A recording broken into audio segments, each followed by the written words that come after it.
Thank you Jesus, bless your name. दोस्तों जय मसीह। फिर एक और बार चौथे दिन आप सभी के बीच में आते वक्त में बेहद खुशी है।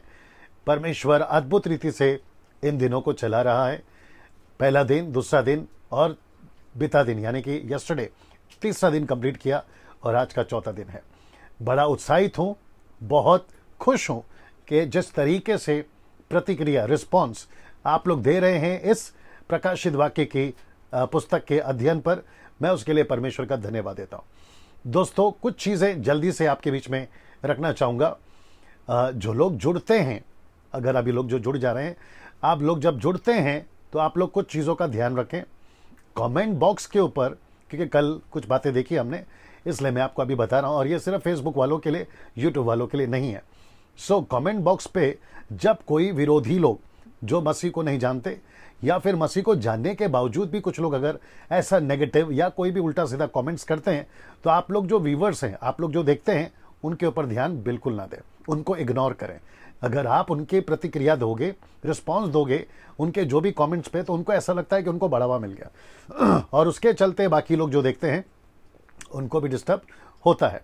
तो साथ ही साथ ये बात का आप लोग ध्यान रखें। जो लोग फेसबुक पे और यूट्यूब पे अभी मुझे जुड़े हैं, देख रहे हैं, आपने अभी तक यूट्यूब चैनल को सब्सक्राइब नहीं किया है, जल्दी से कर लें। जैसे मैंने कल कहा था, मैं पैसे नहीं कमाता हूँ, ये मुफ्त में चलाता हूँ यूट्यूब चैनल को, ताकि कई लोगों तक जो है प्रभु का वचन पहुँच सके।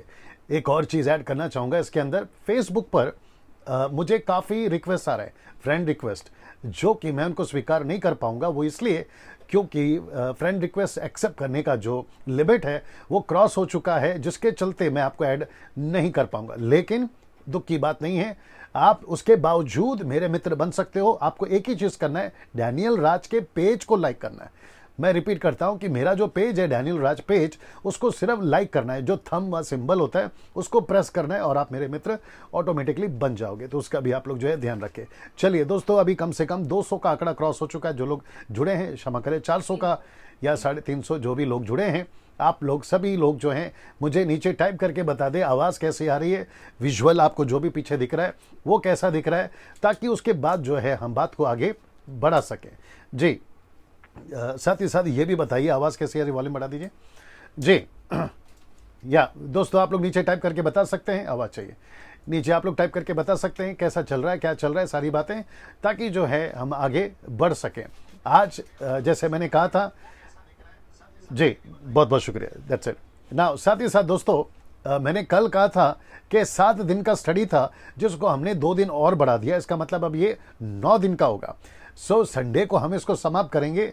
और मुझे एहसास हो रहा है जैसे जैसे हम स्टडी के अंदर और डेप्थ में जा रहे हैं या उसकी गहराई में जा रहे हैं, तो मुझे एहसास हो रहा है कि ये जो स्टडी है इसको काफ़ी टाइम चाहिए, इसको काफ़ी वक्त चाहिए।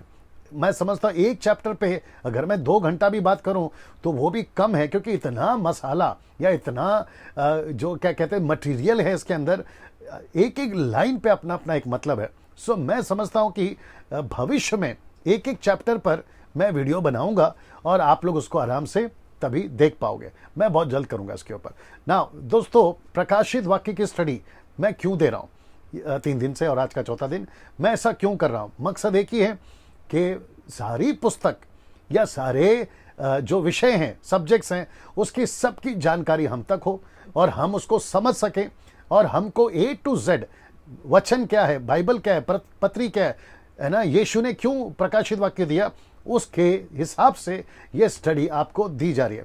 आपको डरना नहीं है, जैसे मैंने पहले दिन कहा, प्रकाशित वाक्य डरावनी पुस्तक नहीं है। आपको डरना नहीं है, किसी भी प्रकार से आपको भयभीत नहीं होना है। लेकिन आपको प्रकाशित वाक्य की पुस्तक से जो अध्ययन मिल रहा है, आप अपने जीवन को मजबूत कर सकते हैं। वचन परमेश्वर का आपको मजबूत करेगा, परमेश्वर का वचन आपको उसमें बढ़ाएगा, आपके नॉलेज को बढ़ाएगा, जो कि बहुत ज़रूरी है।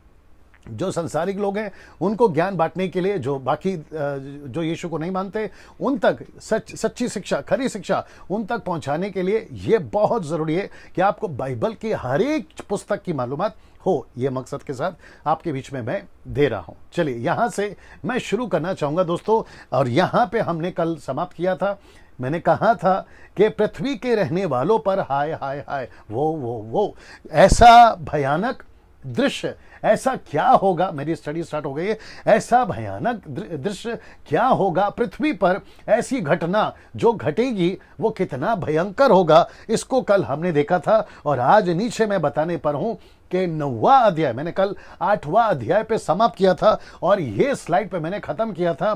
तो आइए देखते हैं इतना भयानक क्या है जो कि आपको और मुझे जानना बहुत जरूरी है। साथ ही साथ जो लोग अभी जुड़ गए हैं, 500 क्रॉस कर लिया आंकड़ा जी जी, ये 550 लोग जो आप जुड़ गए हैं, सर आप सभी का फिर से स्वागत है। आप जहां से भी जुड़े हैं, भारत के 29 राज्य यानी कि मुंबई है, पूना है, नागपुर है, पंजाब है, गुजरात है, कर्नाटका है, मैं समझता हूं कि 2-3 जो शहर है जैसे झारखंड है और छत्तीसगढ़ है, छत्तीसगढ़ के बहुत सारे गांव से मुझे कॉल्स आते हैं कई बहनों के, भाइयों के, जो कहते हैं कि पास्टर जी आप हमारे शहर का भी नाम लीजिए। और मैं उन सभी का, जो मुझे जुड़ते हैं फेसबुक यूट्यूब पर, मैं उन सभी का धन्यवाद देता हूं। आप लोग बड़ी तादाद में देख रहे हैं, परमेश्वर आपको उसके लिए बहुत तायत से आशीष देने पाए। यूट्यूब के जितने सब्सक्राइबर्स हैं 70, मैं समझता हूं 77 या 78,000 अभी तक हो चुके हैं। आप सभी जो जहां से हैं, आप पाकिस्तान से लोग देख रहे हैं, मैं उनका भी धन्यवाद देता हूं। अफ्रीका से है, फिजी से है, न्यूजीलैंड से है, आप क्या कहते हैं यूके से है, यूएसए से है, आप जहां से भी देख रहे हैं, आप सभी का मैं स्वागत करता हूं। शेयर करते जाइए, मैसेजेस को फॉरवर्ड करते जाइए, लोगों को इनवाइट करिए कि ऐसे प्रकार की शिक्षाओं को वो देख सके, सुन सके और अपने जीवन को मजबूत कर सके। चलिए दोस्तों, यहां से मैं शुरू कर रहा हूं और आज का जो चैप्टर है, 2 चैप्टर कवर करूंगा। जैसा वक्त मेरे पास में होगा, कम से कम 1.5 घंटा बात करूंगा, ठीक है ना। 1.5 घंटा कैसे निकलते ये आप भी जानते हैं, पता ही नहीं चलता है, चुटकियों में निकल जाता है। बिल्कुल बने रहें, आप मेरे साथ में रुके रहें और आखिर तक आपको देखना है। मैं वापस कहता हूं, अद्भुत बातें, अद्भुत चीजें आपको जो है देखने को मिलेगी। प्रकाशित वाक्य उसका 9वां अध्याय मैं यहां से शुरू कर रहा हूं। वापस से आपको यह स्लाइड दिखा देता हूं क्योंकि आपको पता है कि क्या क्या घटना 3 दिन से जो मैं बता रहा हूं, उन सारी घटनाओं को आप देख चुके हैं, क्या क्या बीत चुका है। एक छोटा सा याद दिला देता हूं ताकि यहां से आगे बढ़ने में आपको मदद होगी। खैर चित्र तो नहीं दिखाऊंगा, लेकिन आपको ऐसे ही बता देता हूं कि 2 तरह के स्वर्गदूत है जिसको कहते हैं फॉलन एंजल्स, 2 तरह के। एक है जो बांधे गए स्वर्गदूत यानी कि फॉलन एंजल्स, और दूसरे हैं जो खुले हैं। मैंने आपको कल बताया था, जो खुले स्वर्गदूत हैं, जो अभी हवा में घूम रहे हैं या आसपास में हैं पूरे दुनिया के अंदर, वे दुष्टात्माएं पेनिट्रेट कर सकती हैं इंसान के, माफ करिएगा, इंसान के शरीर के अंदर वो घुस सकती हैं।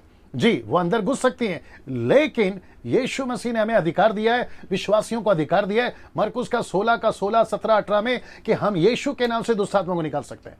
लेकिन एक और प्रकार की दुष्टात्मा है, और वहां है बंदी दुष्टात्मा है, जिनको कैद किया गया है, जो उत्पत्ति के 6वें अध्याय के समय से यूदा 1:6 के अनुसार में जिनको खोला जाएगा। आज उसकी जिक्र यहां पर होने जा रही है। जी दोस्तों, आज उसकी जिक्र यहां पर होने जा रही है। 2 तरह की जो दुष्टात्माएं या 2 तरह का क्रीचर या प्राणी आज आपके बीच में मैं रखने जा रहा हूं। बहुत अद्भुत होगा, वापस कहता हूं, बने रहना, इसको खूब शेयर करिए, खूब देखिएगा ना।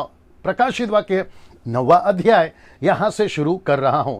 इसको कहते हैं 5वीं तुरी के साथ 9वां अध्याय शुरू होता है। मैं रिपीट करता हूं, 5वीं तुरी के साथ, जिसको कहते हैं फिफ्थ ट्रम्पेट, ये 5वीं तुरी के साथ में शुरू होता है। 7 जो तुरी, क्षमा करें, मोहरे हम देख चुके हैं, जिसको इंग्लिश में कहते हैं 7 सील्स, उसको हम देख चुके हैं। अब यहां से शुरू हो रहा है 5वीं तुरी, जो कि 9वां अध्याय से इसकी शुरुआत हो चुकी है। नाउ अभी जो लोग जुड़ रहे हैं, अभी जो जुड़े हैं, मैं वो सारी चीजें नहीं बता सकता हूं जो इंट्रोडक्शन में मैंने बताया था। मेरी रिक्वेस्ट है कि आप लोग पीछे जाकर, जब ये अपलोड हो जाएगा, आप लोग उसको जरूर देखिएगा कि मैंने क्या क्या कहा है। जो सब्सक्राइबर्स यूट्यूब पे देख रहे हैं, आपने अभी तक चैनल को सब्सक्राइब नहीं किया है, आप लोग जल्दी से कर लें ताकि ऐसे मैसेजेस जो है वो आपको मिलता रहे, जब जब अपलोड हो उसकी नोटिफिकेशन आपको मिलती रहे ना। दोस्तों, मैं आपके बीच में वापस कह देता हूं कि 9वां अध्याय 5वीं तुरी का जो शुरुआत है वो 9वें अध्याय से आ रहा है, इसलिए मैं चैप्टर वाइज जा रहा हूं। मैं सील वाइज या फिर ट्रम्पेट वाइज या फिर बोल्स वाइज, यानी कि 7 कटोरे के हिसाब से, 7 कटोरे के हिसाब से नहीं जा रहा हूं, मैं चैप्टर वाइज जा रहा हूं। इसलिए 9वां अध्याय आज जो है यहां से शुरू हो रहा है 5वीं तुरी के साथ। आइए देखते हैं यहां पर क्या लिखा है। मैं चाहूंगा कि सलोमी इसको पढ़े। जी जी। और जब पांचवें स्वर्गदूत ने तुरी फूकी तो मैंने स्वर्ग से पृथ्वी पर एक तारा गिरता हुआ देखा जी। और उसे अथाह कुंड की कुंजी दी गई। रिपीट करिए। और जब पांचवें स्वर्गदूत ने तुरी फूकी तो मैंने स्वर्ग से पृथ्वी पर एक तारा गिरता हुआ देखा और उसे अथाह कुंड की कुंजी दी गई। ओके नाउ दोस्तों, जैसे आपके बीच में मैं इस वक्त मैं भी रखने जा रहा हूं प्रकाशित वाक्य उसका 9वां अध्याय वचन 1 में, जो कि लिखा है कि जब पांचवें स्वर्गदूत ने तुरी फूकी तो मैंने स्वर्ग से पृथ्वी पर एक तारा गिरता हुआ देखा और उसे अथाह कुंड की कुंजी दी गई। अथाह कुंड जिसका जिक्र मैं कर चुका हूं, और इस वक्त मैं आपको कुछ पिक्चर भी दिखाऊंगा, लेकिन इस तारा का कनेक्शन और कुंड का खोलने का कनेक्शन, तारा गिरता हुआ देखा। याद रखो, जब भी तारा शब्द या फिर रोशनी का शब्द ऐसा आता है, ये सब स्वर्गदूत से कनेक्टेड है, वो चाहे पतन किए हुए स्वर्गदूत हो या फिर जो स्वर्ग में स्वर्गदूत हो उससे कनेक्टेड है। लेकिन यहां तारा गिरता हुआ देखा, इसका मतलब है these are the angel beings, spiritual beings, angel beings, और ये फॉलन एंजल है जो कि इसका कनेक्शन शैतान की ओर से होगा। जी ये देख लीजिए आप ना, इसको देखिए ये चित्र देख लीजिए, दिख रहा है इसमें ना दोस्तों, ये चित्र देख लीजिएगा। प्रकाशित वाक्य उसका 9वां अध्याय वचन 2 लिखा है कि उसने अथाह कुंड को खोला और कुंड में से बड़ी भट्टी का सा धुआं उठा और कुंड के धुएं से सूर्य और वायु अंधियारा हो गया। ना जैसे ही आप ये धुआं देख रहे हैं दोस्तों, आपको पता चल जाएगा कि धुआं शब्द यानी कि धूप वेदी जो पुराने नियम में होती थी, जो मूसा के टबरनेकल में किया जाता था परमेश्वर के लिए, वो होता था प्रार्थना, वो होता था आराधना। लेकिन दुष्ट आत्माएं भी ऐसी कुछ हरकतें करेंगे जिसको हम समझ सकते हैं कि संसार के अंदर बहुत सारे रिचुअल्स, बहुत सारे ऐसी बातें चलती हैं जो शैतान की ओर से है, उसको भी प्रार्थना कह सकते हैं। तो ऐसी कुछ हरकतें आप जो है ना, इसका कनेक्शन लगा सकते हैं जो पृथ्वी पर अभी भी चल रही हैं और तभी भी चलेंगी, और जिसके चलते लिखा है कि धुआं उठा और कुंड के धुएं से सूर्य और वायु अंधेरा हो गया। ना उसका कनेक्शन आप ऐसा कर सकते हैं। ना ये चित्र भी देख लीजिएगा और साथ ही साथ ये वचन को भी पढ़ते हैं। लिखा है कि उस धुएं में से पृथ्वी पर टीडियां निकली और उन्हें पृथ्वी के सब बिच्छुओं की सी शक्ति दी गई थी। इसका मतलब है कि ये एक ऐसी टीडियां हैं या क्रीचर्स हैं जिसको बिच्छुओं की सी शक्ति दी गई थी, जो वो उनको काटे या डंक मारे। मैं एक एक चीज आपको समझाऊंगा, फिलहाल वचन को पढ़ते हैं। ना इसको देखिए, आइए देखते हैं इनके आकार कैसे हैं, किसके, इनके, और इनके आकार कैसे हैं। जो टीडियां निकली हैं उनके आकार कैसे हैं, आपके बीच में रखने जा रहा हूं। ना सबसे पहले प्रकाशित वाक्य 9 का 7 को हम क्लियर करेंगे, फिर उसके बाद में 4, 5, 6 जो वचन इसके पहले का है उसको मैं बाद में क्लियर करूंगा। पहले इसको क्लियर करते हैं। ना लिखा है जी, उन टीडियों के आकार लड़ाई के लिए तैयार किए हुए घोड़ों के से थे। फिर आगे कहता है कि उनके सिरों पर मानो सोने के मुकुट थे और उसके मुंह मनुष्य के थे। आगे देखिए, उनके बाल स्त्रियों के से और दांत सिंहों के से थे और लोहे की सी झिलमें पहने हुए। और अब इसको देखिए, उनके पंखों का शब्द ऐसा था जैसे रथों और बहुत से घोड़ों का जो लड़ाई में दौड़ते हैं। ना दोस्तों, कुछ शब्द या कुछ जो लिखाई है हिंदी की, वो हो सकता है कि मात्रा 19-20 हो। आप उसको बर्दाश्त कर ले या एक्सेप्ट कर ले या फिर उसको ठीक कर ले, क्योंकि ये कॉपी पेस्ट है। हिंदी जो बाइबल होती है उसका ये कॉपी पेस्ट है, तो मात्रा यहाँ वहाँ हो सकती है, उसको जो है ज़्यादा इंपॉर्टेंस ना दें, लेकिन आप बात को समझे। ना इसको देखिए, उनकी पूंछ बिच्छुओं की सी थी और उनमें डंक थे। और फिर कहता है कि उन्हें 5 महीने तक मनुष्यों को दुख पहुंचाने की जो सामर्थ्य थी वह उनके पूंछ में थी। अब ये जो ब्रैकेट में मैंने लिखा है, मैं इसको भी समझाऊंगा कि यशायाह 9 का 15 में क्या लिखा है, मैं आपको बताऊंगा। ना इसको देखिए, अथाह कुंड का दूत उन पर राजा था और उनका नाम इब्रानी भाषा में अबदोन और यूनानी यानी ग्रीक में अपलियोन, ये दोनों का मतलब एक ही है और उसका मतलब होता है डिस्ट्रॉयर, वो भी बताऊंगा आपको। ना अब ये देख लीजिए, सब दिख रहा है ना, इसको देख लीजिए। ये ऐसा कुछ क्रीचर और साथ ही साथ ऐसा कुछ क्रीचर कि अभी तक जो हमने पढ़ा, तो गूगल से जो इमेजेस मुझे मिली वो आपके बीच में रखा हो ताकि आपको समझ में आ सके कि ऐसा कुछ होगा उन दिनों में, या फिर जो घटनाएं घटेंगी ऐसा कुछ होगा। तो ये क्या चीज़ है, ये कौन है, ये कौन है, ये क्या है, ये आपके बीच में रखने जा रहा हूं ना। सबसे पहले इसके 2 तरह से उत्तर हो सकते हैं। मैं रिपीट करता हूं, इसके 2 तरह से उत्तर हो सकते हैं। तो सबसे पहला उत्तर या पहली धारणा, थियरी जो लोग कहते हैं, वो ये है कि ये पुरुष और स्त्री के द्वारा लड़ाइयों में चलाया गया हेलीकॉप्टर। ये देख लीजिए, हेलीकॉप्टर, ये चित्र। अब ऐसा कुछ लोगों का मानना है। अब ऐसा क्यों, मैं आपका उसका रीजन भी देता हूं, ऐसे उसका रीजन भी देता हूं।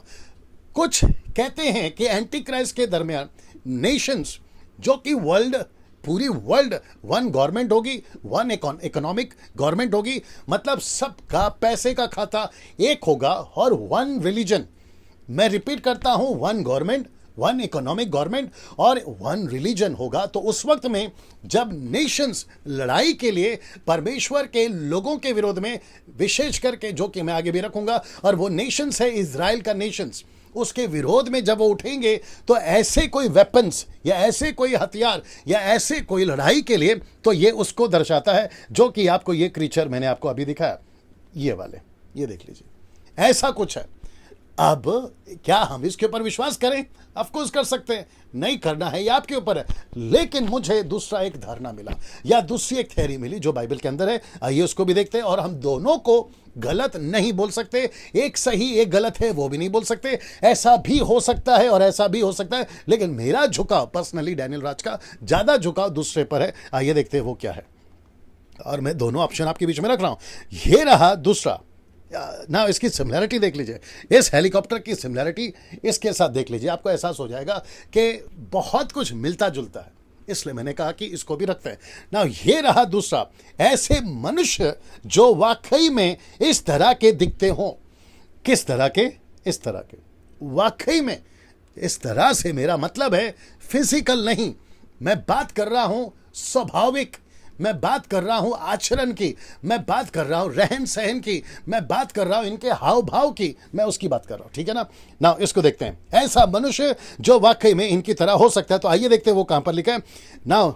ये एरो देख लीजिएगा जो उसके नीचे आ रहा है, योएल की किताब, उसका दूसरा अध्याय, वचन 1 से लेके 6 तक। जी सलोमिया पढ़िए, योएल की किताब, the book of Joel, chapter 2 and verse from 1 to 6। आइए सुनते हैं जी जी जी। इसमें डाला हुआ है। हाँ, पढ़ो। सियोन में नरसिंगा फूको, मेरे पवित्र पर्वत पर सांस बांधकर फूको। देश के सब रहने वाले कांप उठे, क्योंकि यहोवा का दिन आता है, वरन वह निकट ही है।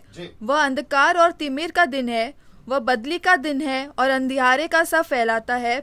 जैसे भोर का प्रकाश पहाड़ों पर फैलता है, वैसे ही एक बड़ी और सामर्थी जाति आएगी। प्राचीन काल में वैसी कभी न हुई, और न उसके बाद भी फिर किसी पीढ़ी में होगी। उसके आगे आगे तो आग भस्म करती जाएगी, और उसके पीछे पीछे लौ जलाती जाएगी। उसके आगे की भूमि तो अदन की बारी के समान होगी, परंतु उसके पीछे की भूमि उजाड़ मुरस्थल बन जाएगी, और उससे कुछ न बचेगा।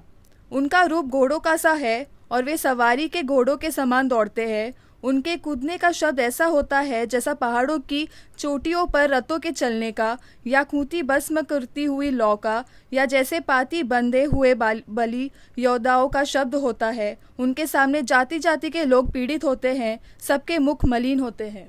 ओके, नाउ दोस्तों, आपने जैसे यहाँ पे भी पढ़ा ना, मैं वापस से आपके बीच में रखना चाहूंगा, जो कि बहुत इंपॉर्टेंट है, इसलिए मैं ये बीच को आपके बीच में ये रख रहा हूं। योएल एक ऐसा व्यक्ति है या नबी है जिसके द्वारा पवित्र आत्मा का पेंतिकोस्त का भविष्यवाणी करवाया, परमेश्वर की आत्मा कैसे उतरेगी उसका भविष्यवाणी करवाया। उसी व्यक्ति के द्वारा परमेश्वर ने इस प्राणियों की भी भविष्यवाणी करवाई, इस प्राणी की, जी इस प्राणी की, कहाँ गया ये वाला, इसकी भी करवाई। मैं इसीलिए कह रहा हूं कि एक हेलीकॉप्टर यानी कि जो दुश्मनों के हथियार होते हैं उसको हम कनेक्ट कर सकते हैं, लेकिन ऐसे भी क्रीचर जो पृथ्वी पर है, जैसे आप सुनते जाओगे तो आपको एहसास होगा कि पास्टर डैनियल वाकई में कुछ ऐसा भी हो सकता है। इनके स्वभाव को देखते हैं, जो कि योएल की किताब में अभी मैंने आपको पढ़वा दिया लड़की के द्वारा। आइए मैं आपके बीच में रख रहा हूं, लिखा है कि सियोन में नरसिंगा फूको, मेरे पवित्र पर्वत पर सांस बांधकर फूको। देश के सब रहने वाले कांप उठे, क्योंकि यहोवा का दिन आता है, वरन यह निकट भी है। बात हो रही है प्रकाशित वाक्य की ना। इसको देखिए, वह अंधकार और तिमीर यानी कि दुख, ब्रैकेट में मैंने दुख डाल दिया है, तिमीर दुख का दिन है। वह बदली का दिन है, यानी कि बदला लिया जाएगा। अंधियारे का सा फैलता है, आपको कुंड खोलते ही पूरा सूर्य अंधियारा हो जाएगा। उसके धूप से मैं बता चुका हूं, जैसे भोर का प्रकाश पहाड़ों पर फैलता है वैसे अंधकार फैलेगा। अब इसको देखिए, लिखा है वैसे ही एक बड़ी और सामर्थी जाति आएगी। मैं रिपीट करता हूं, एक बड़ी सामर्थी जाति आएगी। ये जाति का कनेक्शन इंसान से है।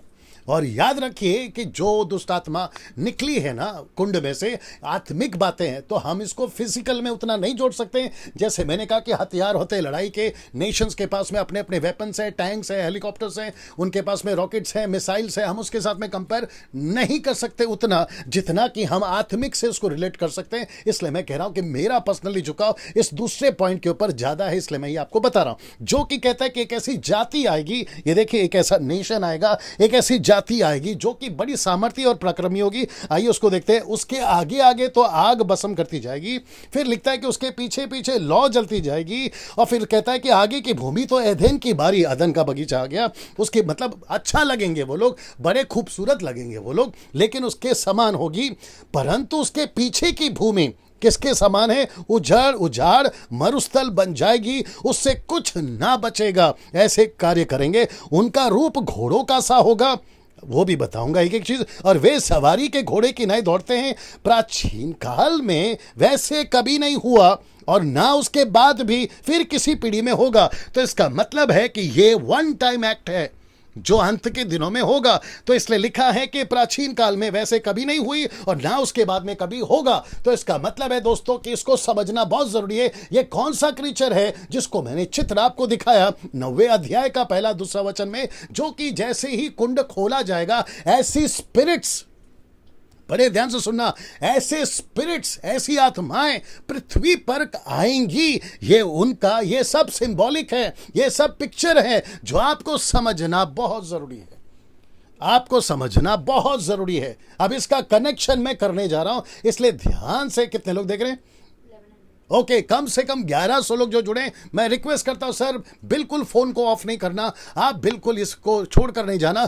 आज इसको सीखिए। ये आपको, मैं डंके की चोट पे कहता हूं, आपकी सोच, आपकी मिनिस्ट्री, आपका परमेश्वर के साथ में जो रिश्ता है, वो उसको और नजदीक लेकर जाएगा। खूब मजा आएगा, इसके साथ में बने रहे ना। उनके कूदने का शब्द ऐसा होता था जैसे पहाड़ों की चोटियों पर, रथों पर, ये सारी चीजें आप पढ़ चुके हैं ना। उनके सबके मुख मलिन होते थे। मलिन का मतलब है उनका जो मुख होता था वो अच्छा होता था, धोखेबाजी का दिखने वाला होता है, जिसको हम लोग हिपोक्रेट्स या पाखंडी कहते हैं, अंदर कुछ और बाहर कुछ और। ऐसी जाति जाति के लोगों को पीड़ित होते थे और उनका मुख मलिन होता था ना। इसको देखिए, क्या आपको उत्पत्ति के दानव याद हैं, जो कि मैंने पिछले वीडियो में बताया था? उस पृथ्वी पर ऐसे लोग आ चुके थे। इसका मतलब है यूदा 1:6 के अनुसार एक ऐसे पृथ्वी के ऊपर दानव रहते थे, जिसको इंग्लिश में कहते हैं जाइंट्स। ऐसे लोग आ चुके हैं पृथ्वी पर। अगर कोई कहता है कि डैनियल भाई ये तो फेरी टेल की कहानी जैसी लगती है, ये तो काल्पनिक लगती है, चंदा मामा की कहानी लगती है, तो फिर मैं आपको इसलिए ये कह रहा हूं कि आपको दानव याद है कि नहीं, जिनकी हाइट्स कितनी होती थी, जिनके नगर कितने ऊंचे ऊंचे होते थे। तो ये ऐसे लोग अगर तब आ चुके थे फ्लड के पहले, यानी कि नूहा के जमाने में, तो फिर आज के युग में, और जब यीशु आएंगे या एंटी क्राइस्ट की बात हो रही है, तब क्यों नहीं आ सकते? इसलिए आपको याद के लिए डाला है ना। इसको देखिए, फिर जो स्वर्गदूतों ने अपने पद को स्थिर ना रखा, यूदा 1:6 की बात कर रहा हूं, अपने निज निवास को छोड़ दिया, उनमें से उनको भी उस भीषण दिन के न्याय के लिए अंधकार में जो सदा काल के लिए बंधन में रखा है। तो इसका मतलब है कि उस दिन के लिए ये दानव को अगर ऐसा इस्तेमाल कर सकते हैं, तो ये व्यक्तियों को ऐसे क्रीचर के रूप में क्यों नहीं इस्तेमाल कर सकते? इसलिए कनेक्शन देखिए कहां से कहां तक है। आशा करता हूं कि आप लोग समझ रहे होंगे ना। दूसरा तिमोथी 3:1-4, इसका कनेक्शन देखिए। वापस कहता हूं कि दूसरा तिमोथी 3:4 पौलुस क्या कहता है, ये उसको देखते हैं।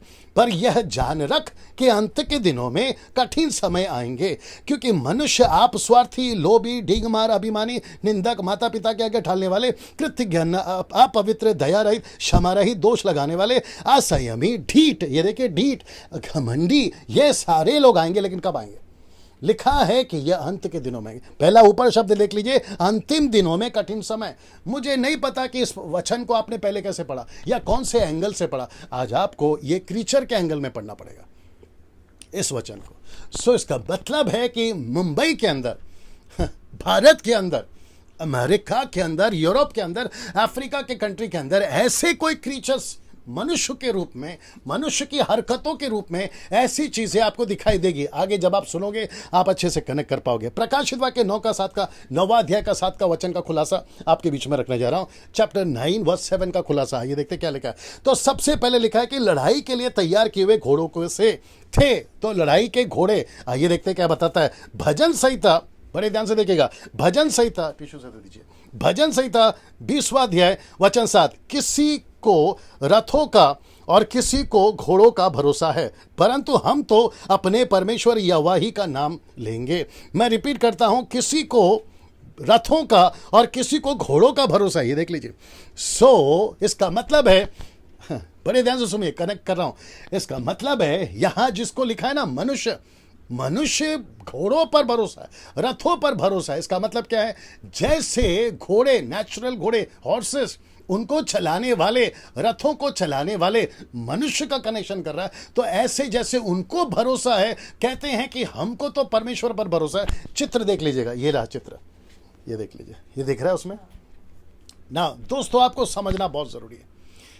ये चित्र को कनेक्ट करिए उस क्रीचर से, और जैसे ये व्यक्ति का भरोसा है घोड़े पे, इनका भरोसा है रथों पे, लेकिन परमेश्वर के लोगों का भरोसा है परमेश्वर पे। लेकिन कनेक्शन देखिए, भजन संहिता वाला दाऊद को जानता था कि कुछ लोगों का भरोसा ऐसा है मनुष्यों पर, जो घोड़े चलाते उनके ऊपर।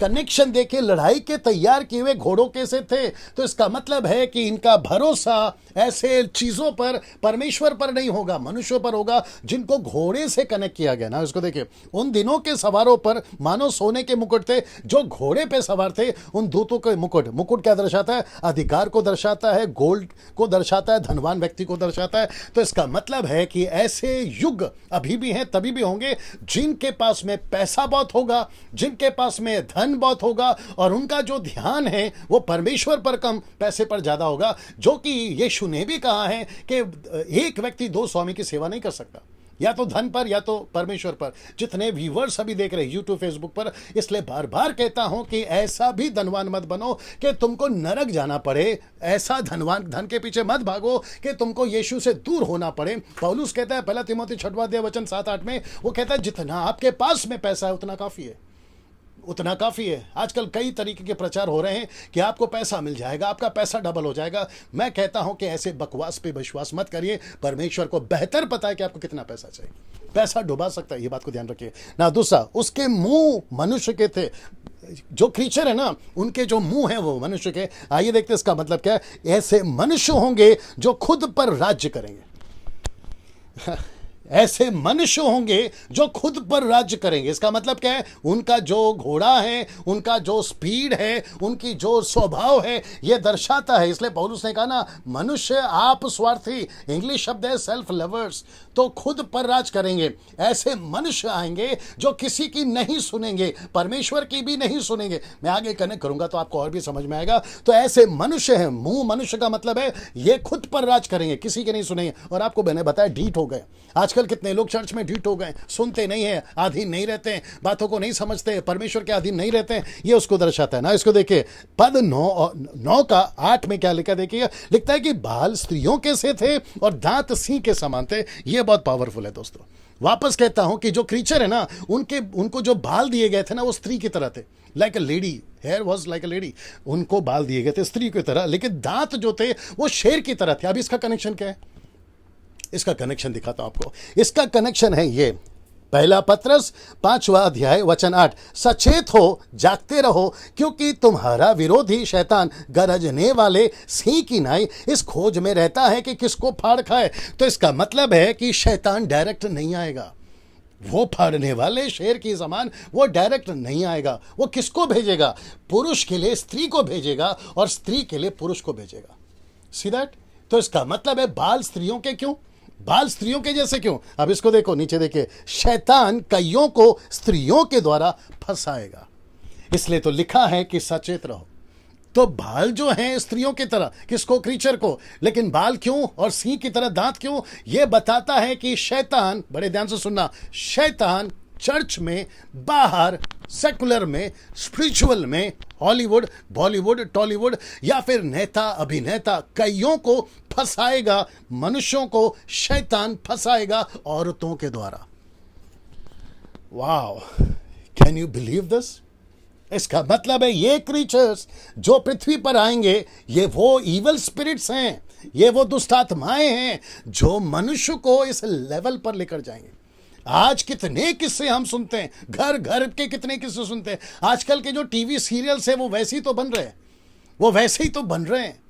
इसका चक्कर उसके साथ, उसका चक्कर इसके साथ में, उसका अफेयर इसके साथ में। आप सोच नहीं सकते हैं कि स्कूल में 12-12 साल या 5-5, 6-6 साल का लड़का लड़की का अफेयर चल रहा है। आप अंदाजा तक नहीं लगा सकते, ऐसे दुनिया में रहते हैं। और टिकटॉक जो आप लोग देखते हो ना, टिकटॉक, उसमें तो गजब ढाया हुआ है।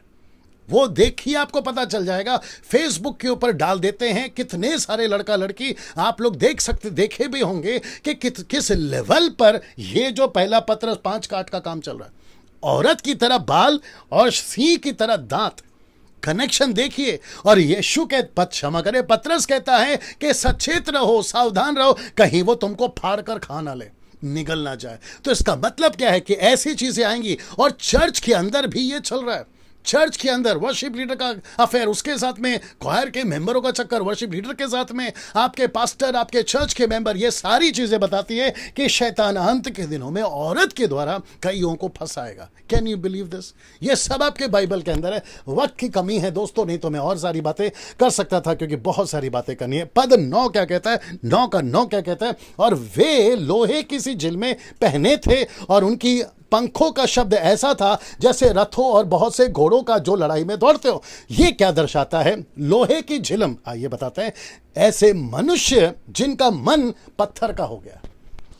ये देख रहे हैं आप, झिलम लोहे के, इसका मतलब है सख्त तो हो गया। ये किसी के नहीं सुनते हैं। इनको कितना भी प्रचार किया जाए, इनको कितना भी वचन सुना जाए, ये किसी के नहीं सुनेंगे। इनका पत्थर का दिल हो गया। इसका मतलब है लोहे की झिलम। झिलम कहाँ पहनते हैं? यहाँ पे, चेस्ट पे, छाती पे। तो पत्थर का दिल हो गया। ये उसको बताता है किसी की नहीं सुनेंगे, बस अपनी ही मनमानी करेंगे। इसलिए तो पौलुस कहता है ना कि कठिन समय आएंगे, लोग ढीठ हो जाएंगे। अगर अभी कोई सुन रहा है, आप मुझे देख रहे हैं और इस प्रचार को सुन रहे हैं, मैं उन सभियों को कहना चाहता हूं, कितने लोग हैं? जी 200 प्लस, माफ करिए 1200 प्लस आप लोग जो जुड़े हैं, आप सभी को कहना चाहता हूं, अगर आप इनमें से किसी क्वालिटी में पाए जाते हैं, जितनी जल्दी हो सकता है माफी मांगिए प्रभु से।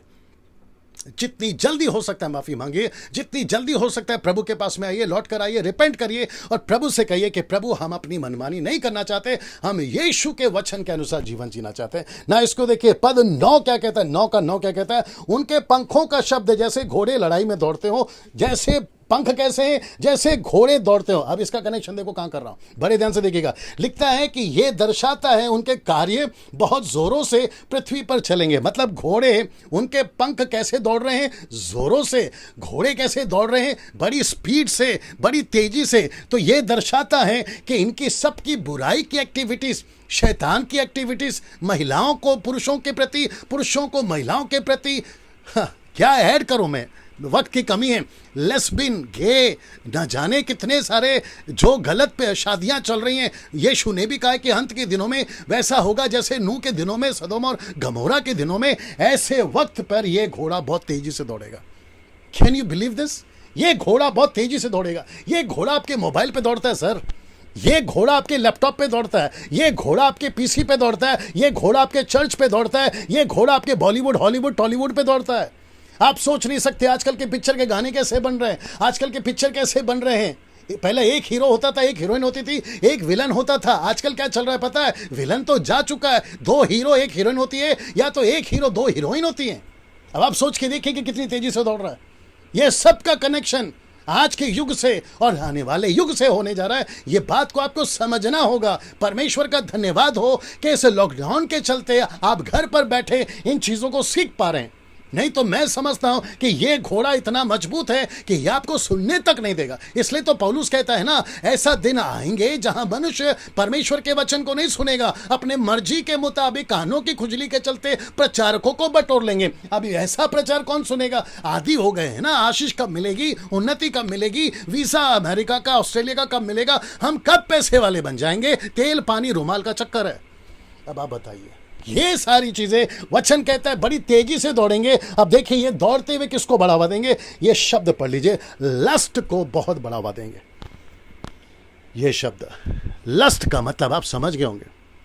व्यभिचार को बढ़ावा देंगे, पाप को बढ़ावा देंगे, और ये चर्च में तो बढ़ेगा ही बढ़ेगा। चर्च में बढ़ेगा, बाहर की तो सीमा लांघ जाएंगे, सांसारिक तौर पे ये तो सीमा लांघ जाएंगे। जे जितने भी पश्चिम देश के कार्निवल्स होते हैं, अफ्रीकन कंट्रीज के जो कार्निवल्स होते हैं, जापानीज कंट्रीज के जो कार्निवल्स होते हैं, आप ऐसी लस्ट को खुलेआम सड़कों पर देख सकते हैं। ये नजारा सड़कों पर देख सकते हैं। तो इसका मतलब है, बड़े ध्यान से सुनना, सब ठीक रखो यहां पे, बड़े ध्यान से सुनना, इस पृथ्वी के ऊपर आपके जमीन पे ऐसे क्रीचर्स घूमेंगे। मैं आपको वापस चित्र तो नहीं दिखा सकता हूं, लेकिन आपने वो जो चित्र देखा होगा, वो कैसे उनके पंख हैं, उनके बिच्छुओं के डंक हैं, कैसी उनकी हरकतें, ये सारा एक व्यक्ति जाति को बताता है, जिसका जिक्र अभी योएल की किताब में आप लोग सुन चुके हैं ना। इसको देखिए, ये चित्र देख लीजिए, एक तरफ है नूह, दूसरी तरफ है यीशु। इन दोनों का कनेक्शन मैं करने जा रहा हूं। एक तरफ है नूहा, दूसरी तरफ है यीशु। दोनों का कनेक्शन देखिए, मत्ती की किताब उसका 24 का 47 से 48, मैथ्यू चैप्टर 24 वर्स 37 एंड 38 कहता है, देख लीजिए, जैसे नूह के दिन थे, ये देखिए, जैसे नूह के दिन थे, शब्द को ध्यान दीजिएगा, वैसे ही मनुष्य के पुत्र का भी आना होगा। तो इसका मतलब है, जैसे नूह के दिन थे वैसे यीशु के दिन में भी हैं। तो इसका मतलब है, यीशु के दिन में भी हैं और अभी भी हैं। नूह के दिन में क्या था साहब? ये सब कुछ। वैसे यीशु के दिन में और यीशु के दिन के बाद, यानी आज क्या होगा? यही वो सब कुछ। अब आप सोच के देखिए कनेक्शन कितना है ना। इसको देखिए, क्योंकि जैसे जल प्रलय से पहले के दिनों में, बड़े ध्यान से देखना, जिस दिन तक नूह जहाज बना रहा था या जहाज पर ना चढ़ा, उस दिन तक लोग खाते पीते थे, उनमें ब्याह शादी होती थी। अब ये ब्याह शादी का मतलब अलग भी होता है, एक ही मतलब नहीं होता, पहले बता चुका हूं। तो इसका मतलब है जी, इसका मतलब है कि ऐसे लोग पृथ्वी पर नूह के टाइम पे थे, जो पुरुष पुरुष से शादी करता था, स्त्री स्त्री से शादी करते थे, इंसान जानवरों से करते थे। Can you believe? और आज भी हो रहा है। अफ्रीकन कंट्रीज में, क्षमा करें, अमेरिकन कंट्रीज में कितना वीडियो देखते हैं हम लोग कि जानवरों के साथ शादी हो रहा है। Can you believe this?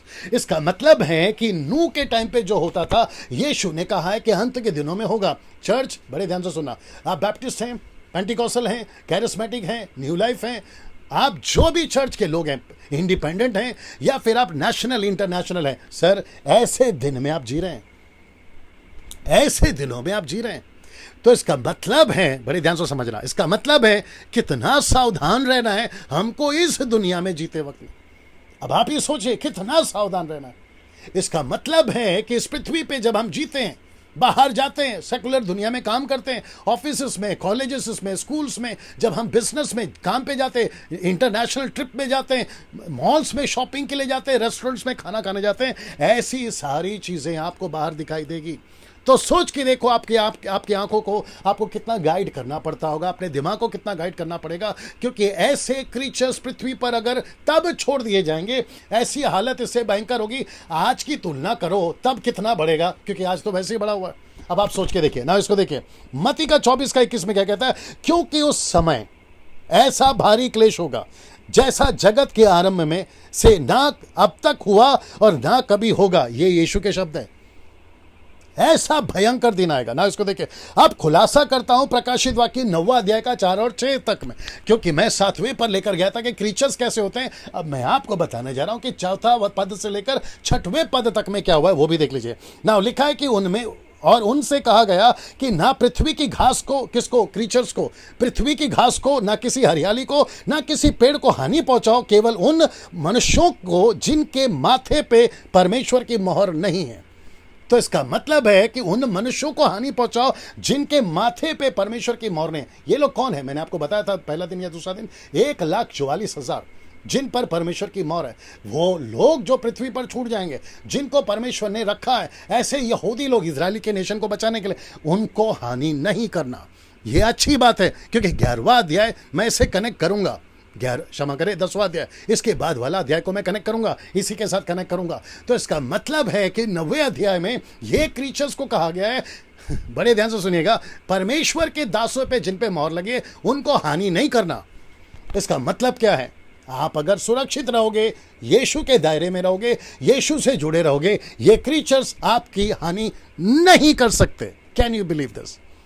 वापस बोल देता हूं, अगर यीशु के साथ आप जुड़े हो, यीशु के साथ आप बने हो, ये क्रीचर्स आपकी हानि नहीं कर सकते। शब्द देख लीजिए, नहीं कर सकते। इसलिए इनको कहा है कि जिस परमेश्वर की मोहर माथे पे लगी है, जिन जिन के, उनको हानि नहीं करना। मैं वापस पढ़वा देता हूं। उनसे कहा गया कि ना पृथ्वी की घास को, ना किसी हरियाली को, ना किसी पेड़ को हानि पहुंचाओ, केवल उन मनुष्यों को जिनके माथे पर परमेश्वर की मोहर नहीं है। मतलब क्रीचर्स को नाश नहीं करना, उन मनुष्यों को नाश करना, उन मनुष्यों को जिनके माथे पे परमेश्वर की मोहर नहीं है। तो किसका मतलब है? कौन बच गया? जिसके माथे पे परमेश्वर की मोहर है। वाह, कैसा लग रहा है? सोच के देखिए।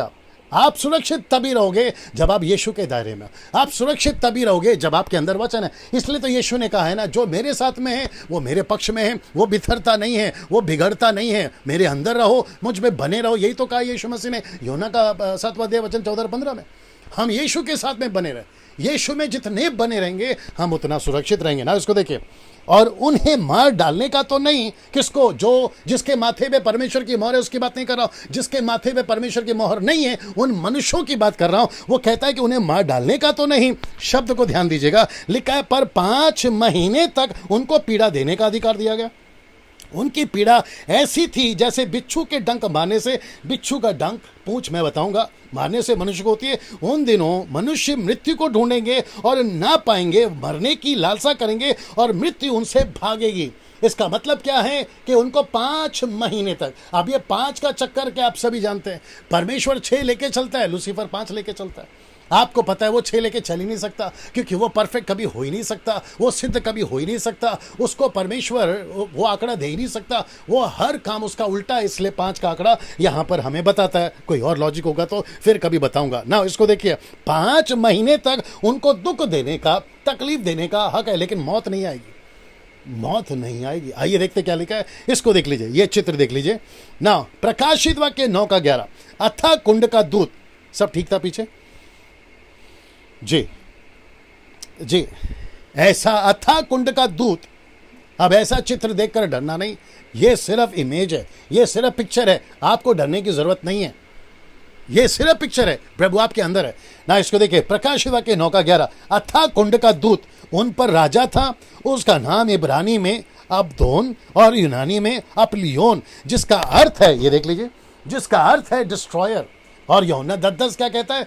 चोर आता है चोरी करने, घात करने, हत्या करने और नाश करने। तो इनका जो कुंड का राजा है उसका नाम का मतलब है डिस्ट्रॉयर। ये उसको बताता है ना। प्रकाशित वाक्य 9:12, अब यहां से मैं आगे बढ़ रहा हूं। प्रकाशित वाक्य 9:12, पहली विपत्ति बीत चुकी, देखो अब इनके बाद 2 विपत्ति और होने वाली है ना। इसको देखिए, ये रहा छठवां तुरी ना। ये भी एक ऐसा क्रीचर है जिसको आपको समझना बहुत जरूरी है। ऐसे 2 क्रीचर्स आएंगे, एक बता चुका हूं, एक और बताने जा रहा हूं। ये रहा छठवां तुरी। आशा करता हूं कि आप लोग सीख रहे हैं। ये वीडियो अपलोड हो जाएगा, आप इसको वापस से सुन सकते हैं। अगर कोई चीजें नहीं समझ में आई, वापस से आप लोग इसको सुन सकते हैं। यूट्यूब से डाउनलोड कर भी आप लोग स्टडी ले सकते हैं ना। प्रकाशित वाक्य 9वां अध्याय, जी सलोमी, प्रकाशित वाक्य 9वां अध्याय का 13 से 16 तक। जी यहीं पे पढ़ लो जी। और जब 6वें स्वर्गदूत ने तूरी फूकी, तो जो सोने की वेदी परमेश्वर के सामने है, उसके सींगों में से मैंने ऐसा शब्द सुना, मानो कोई 6वें स्वर्गदूत से जिसके पास तूरी थी कह रहा है कि उन 4 स्वर्गदूतों को जो बड़ी नदी फुरात के पास बांधे हुए है खोल दे। और वे चारों दूत खोल दिए गए, जो उस घड़ी और दिन और महीने और वर्ष के लिए मनुष्य की 1/3 के मार डालने को तैयार किए गए थे। और फौजों के सवारों की गिनती 20 करोड़ थी। मैंने उनकी गिनती सुनी। ओके, इसको भी पढ़ लो।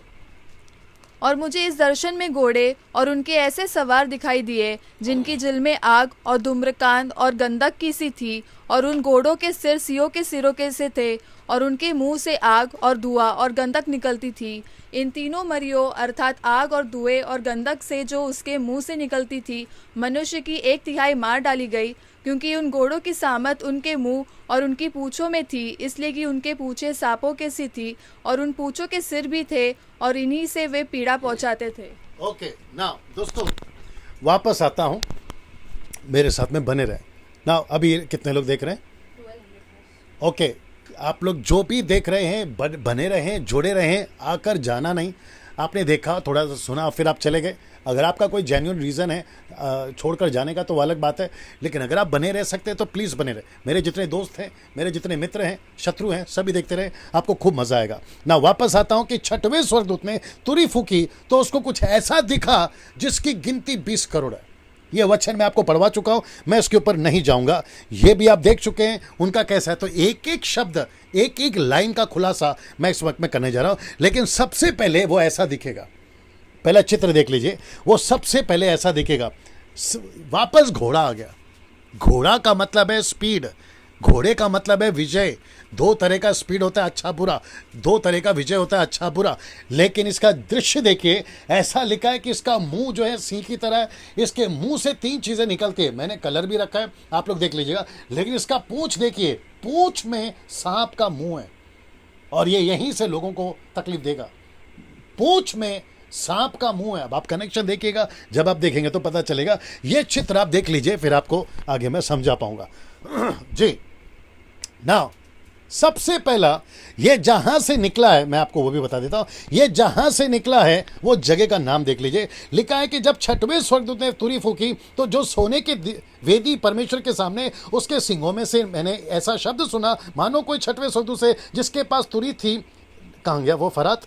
जी, फरात ये शब्द है, ये देखिए, ये है, ये फरात, ठीक है ना। नदी फरात, फुरात, क्षमा करें, नदी फुरात, ये यहां से निकला है। इसका मतलब है ये जो क्रीचर है ये फुरात नदी से निकला है। अब आप लोग सोच भी नहीं सकते हैं, मुझे नहीं पता कि इसके ऊपर कभी किसी ने प्रचार किया या नहीं किया, बट आप अभी सुनने जा रहे हैं। आप सोच नहीं सकते हैं कि ये जो नदी है जिसका मैंने जिक्र अभी करा, ये वाली नदी जिसका नाम है फुरात नदी, बड़ी फुरात नदी, ये अदन के बगीचे से कनेक्टेड था। Can you believe this? ये अदन के बगीचे से इसका कनेक्शन है। और ये यहीं से क्यों निकला, मैं इस वक्त में बताने जा रहा हूं। मैं वापस कहता हूं कि डैनियल राज आप सभी के लिए वो सभी रहस्य की बातों को, वो सभी गुड़ बातों को जो शायद अभी तक मसीह समाज में, मेरे 26 साल के मिनिस्ट्री में मैंने किसी को बोलते नहीं सुना।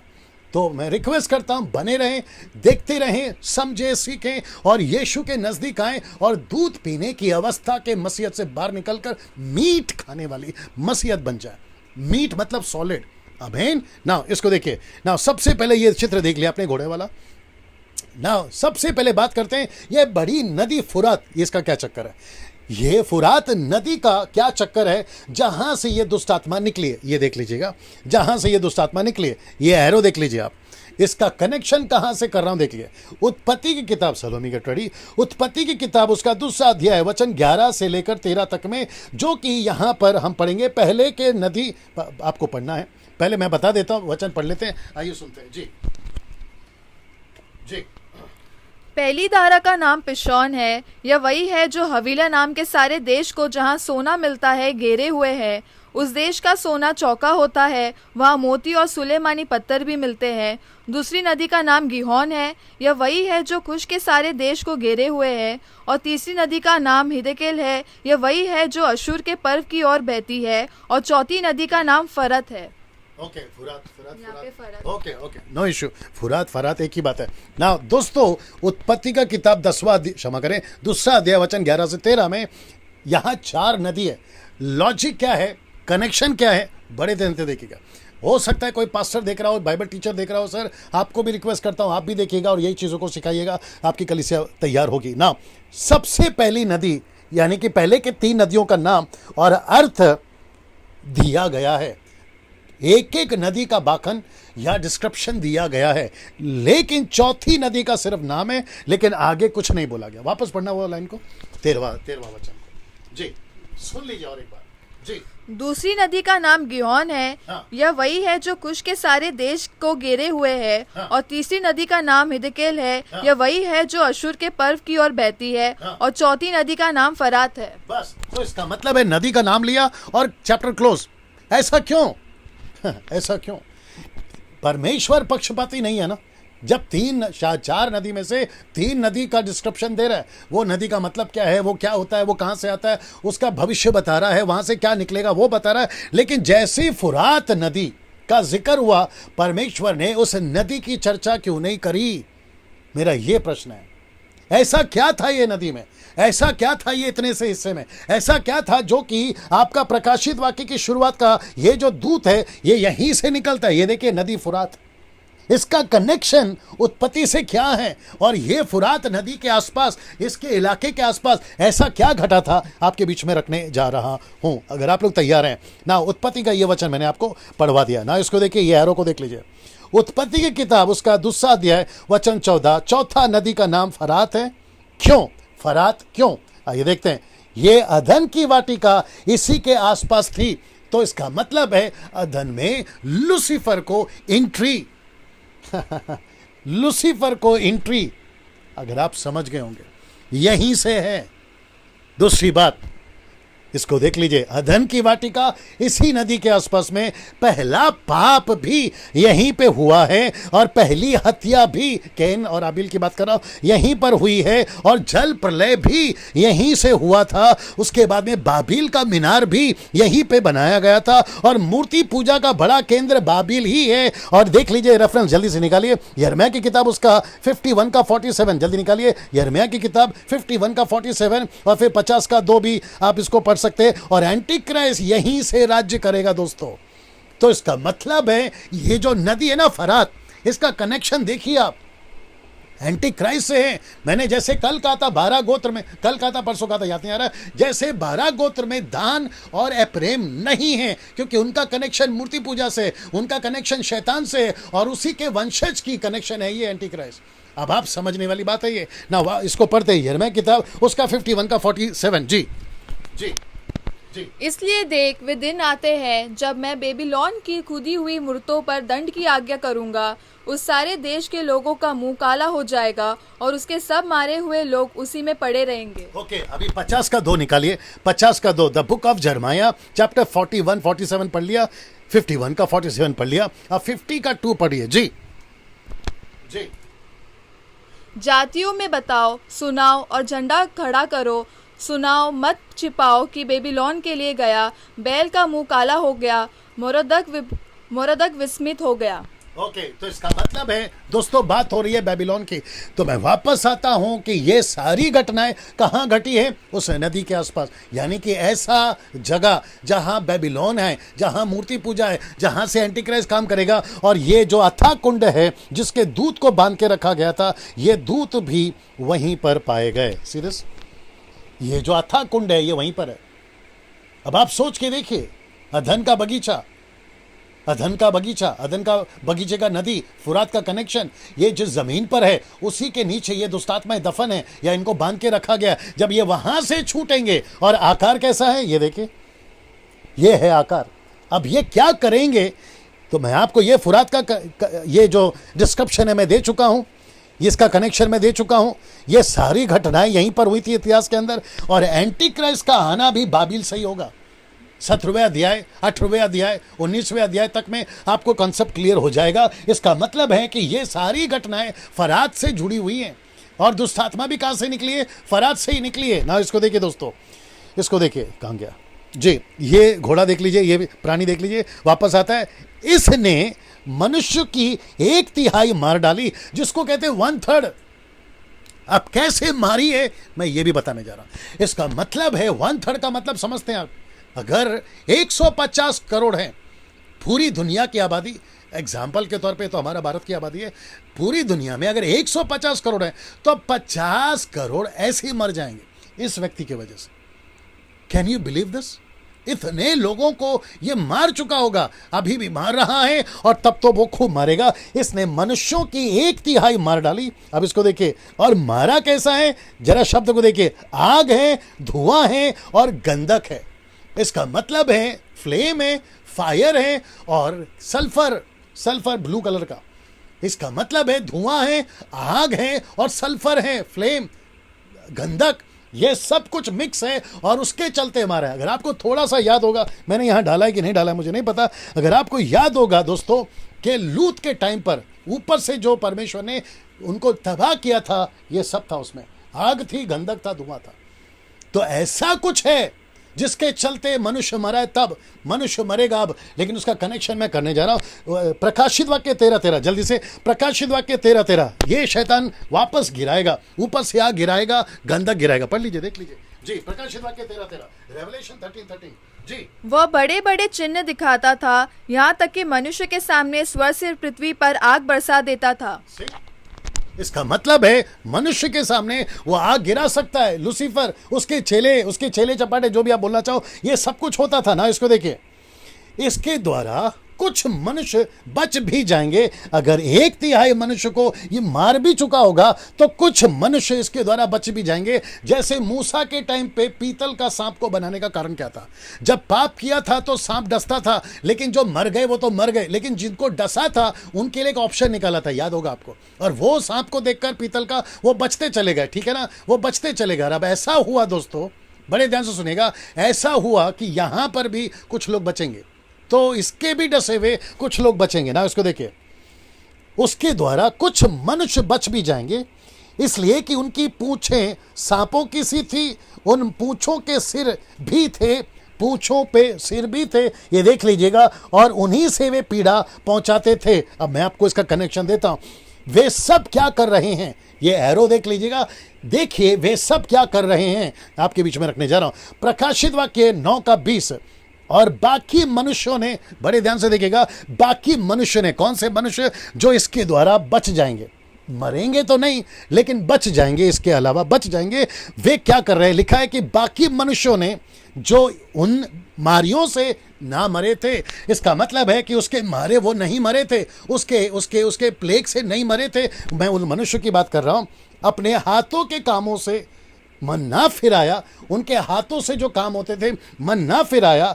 लिखा है कि दुष्ट आत्माओं की सोने, चांदी और पीतल और पत्थर, काठ की मूर्तों की पूजा ना करें। मतलब उनको कहा था नहीं करना, लेकिन कर रहे थे, जो ना देख, ना सुन, ना चल सकती हैं। इसका मतलब है ये क्या क्या करती थी? दुष्ट आत्माओं की पूजा, सोने, चांदी, पीतल की मूर्तों की पूजा, पत्थर, काट, लकड़ी की पूजा, और जो ना चल सकते, ना सुन सकते, ना देख सकते, ऐसी पूजा करते थे। उससे मन नहीं फिराया था। ऐसे लोग जो इस प्राणी के चलते बच गए थे, देखिए क्या लिखा है कि दुष्ट आत्माओं की सोने, चांदी, पीतल, पत्थर, काठ, मूर्तों की पूजा ना करे, जो ना देख, ना सुन सकते। ऐसे लोगों के लिए प्रकाशित वाक्य 9:21 का कहता है, देखो, जो खून और टोना और व्यभिचार और चोरियां उन्होंने की थी, उससे मन ना फिराया। ऐसे लोग उस पृथ्वी पर थे या होंगे। जब यह घटना घटेगी तो ऐसे लोग जो ये सब कुछ कर रहे होंगे। और ऊपर से परमेश्वर कहता है कि इतना सब कुछ होने के बावजूद भी तुमने मन नहीं फिरा। तो ऐसे लोग क्या कर रहे हैं और ऐसे लोगों के साथ क्या होगा, अब मैं बताने जा रहा हूं, अगर आप लोग तैयार हैं ना। इसको देखिए, ये जो शब्द है ना, टोना, ये शब्द, इसके ऊपर ध्यान देंगे और बाकी चीज़ों के ऊपर। दुष्ट आत्माओं की पूजा, मूर्तों की पूजा, खून, टोना, व्यभिचार और चोरियां। मैंने इसको ब्रैकेट इसलिए रखा है ताकि मैं इसी के ऊपर आपको समझा सकूं। इसके लिए देखिए ना, ये चित्र देख लीजिए, पहले ये चित्र देख लीजिए और ये साथ ही साथ पढ़ लीजिए। अब आप सोच रहे होंगे डैनियल भाई, आपका कनेक्शन दारू पीने वाला पुरुष और दारू पीने वाली स्त्री का इसके साथ क्या कनेक्शन है? इसके साथ क्या कनेक्शन है? बड़े ध्यान से सुनिएगा। आपको पवित्र आत्मा मदद करे, आपको समझने की ताकत दे, आपको बुद्धि दे, क्योंकि इसका कनेक्शन बहुत गहरा है। इसलिए वापस कह रहा हूं ना, ये शराब का सहारा क्यों लेंगे? अंत के दिनों में लोग नशा का सहारा ज्यादा लेंगे। खून, टोना, व्यभिचार, चोरियां। इसका मतलब है खून आदमी कब करता है? नशे में, होश में नहीं करता। टोना जो कि ब्लैक मैजिक को दर्शाता है। व्यभिचार आप जानते हैं जिसके चलते होता है। चोरियां, पैसे नहीं है तो चोरी करेगा। चोरी क्यों करेगा? क्योंकि शराब पीना है। इस सब का कनेक्शन, आदमी नशे के चलते इतना बिगड़ जाएगा कि ये सहारा लेगा जादू टोना का, ये सहारा लेगा दुष्टात्मा का, ये सहारा लेगा गलत चीज़ों का, ये सहारा लेगा पाप का। अब आप कनेक्शन देखिए, आदमी कितना बिगड़ता चला जाएगा। एक जगह आदमी मर रहा है, दूसरी जगह आदमी बिगड़ रहा है। अब आप कनेक्शन देखिए इसका वचन के साथ में। ये लोग क्यों ऐसा कर रहे हैं? पद 20 और 21 जल्दी से निकालिए। पद 20 और 21 जल्दी से, प्रकाशित वाक्य उसका 9वां अध्याय का 20 और 21। जी 20 और 21 पढ़िए जी, इसका कनेक्शन दे रहा हूं जी। बाकी मनुष्य ने जो उन मरियों से न मरे थे, अपने हाथों के कामों से मन न फिराया कि दुष्टात्माओं की और सोने और चांदी और पीतल और पत्थर और काठ की मूर्तियों की पूजा न करे, जो न देख, न सुन, न चल सकती है, और जो खून और टोना और व्यभिचार और चोरी उन्होंने की थी, उनसे मन न फिराया। जी, तो ये सारे लोग कौन है जो ऐसा सब कर रहे हैं? ये देखो, ये सब कर रहे हैं।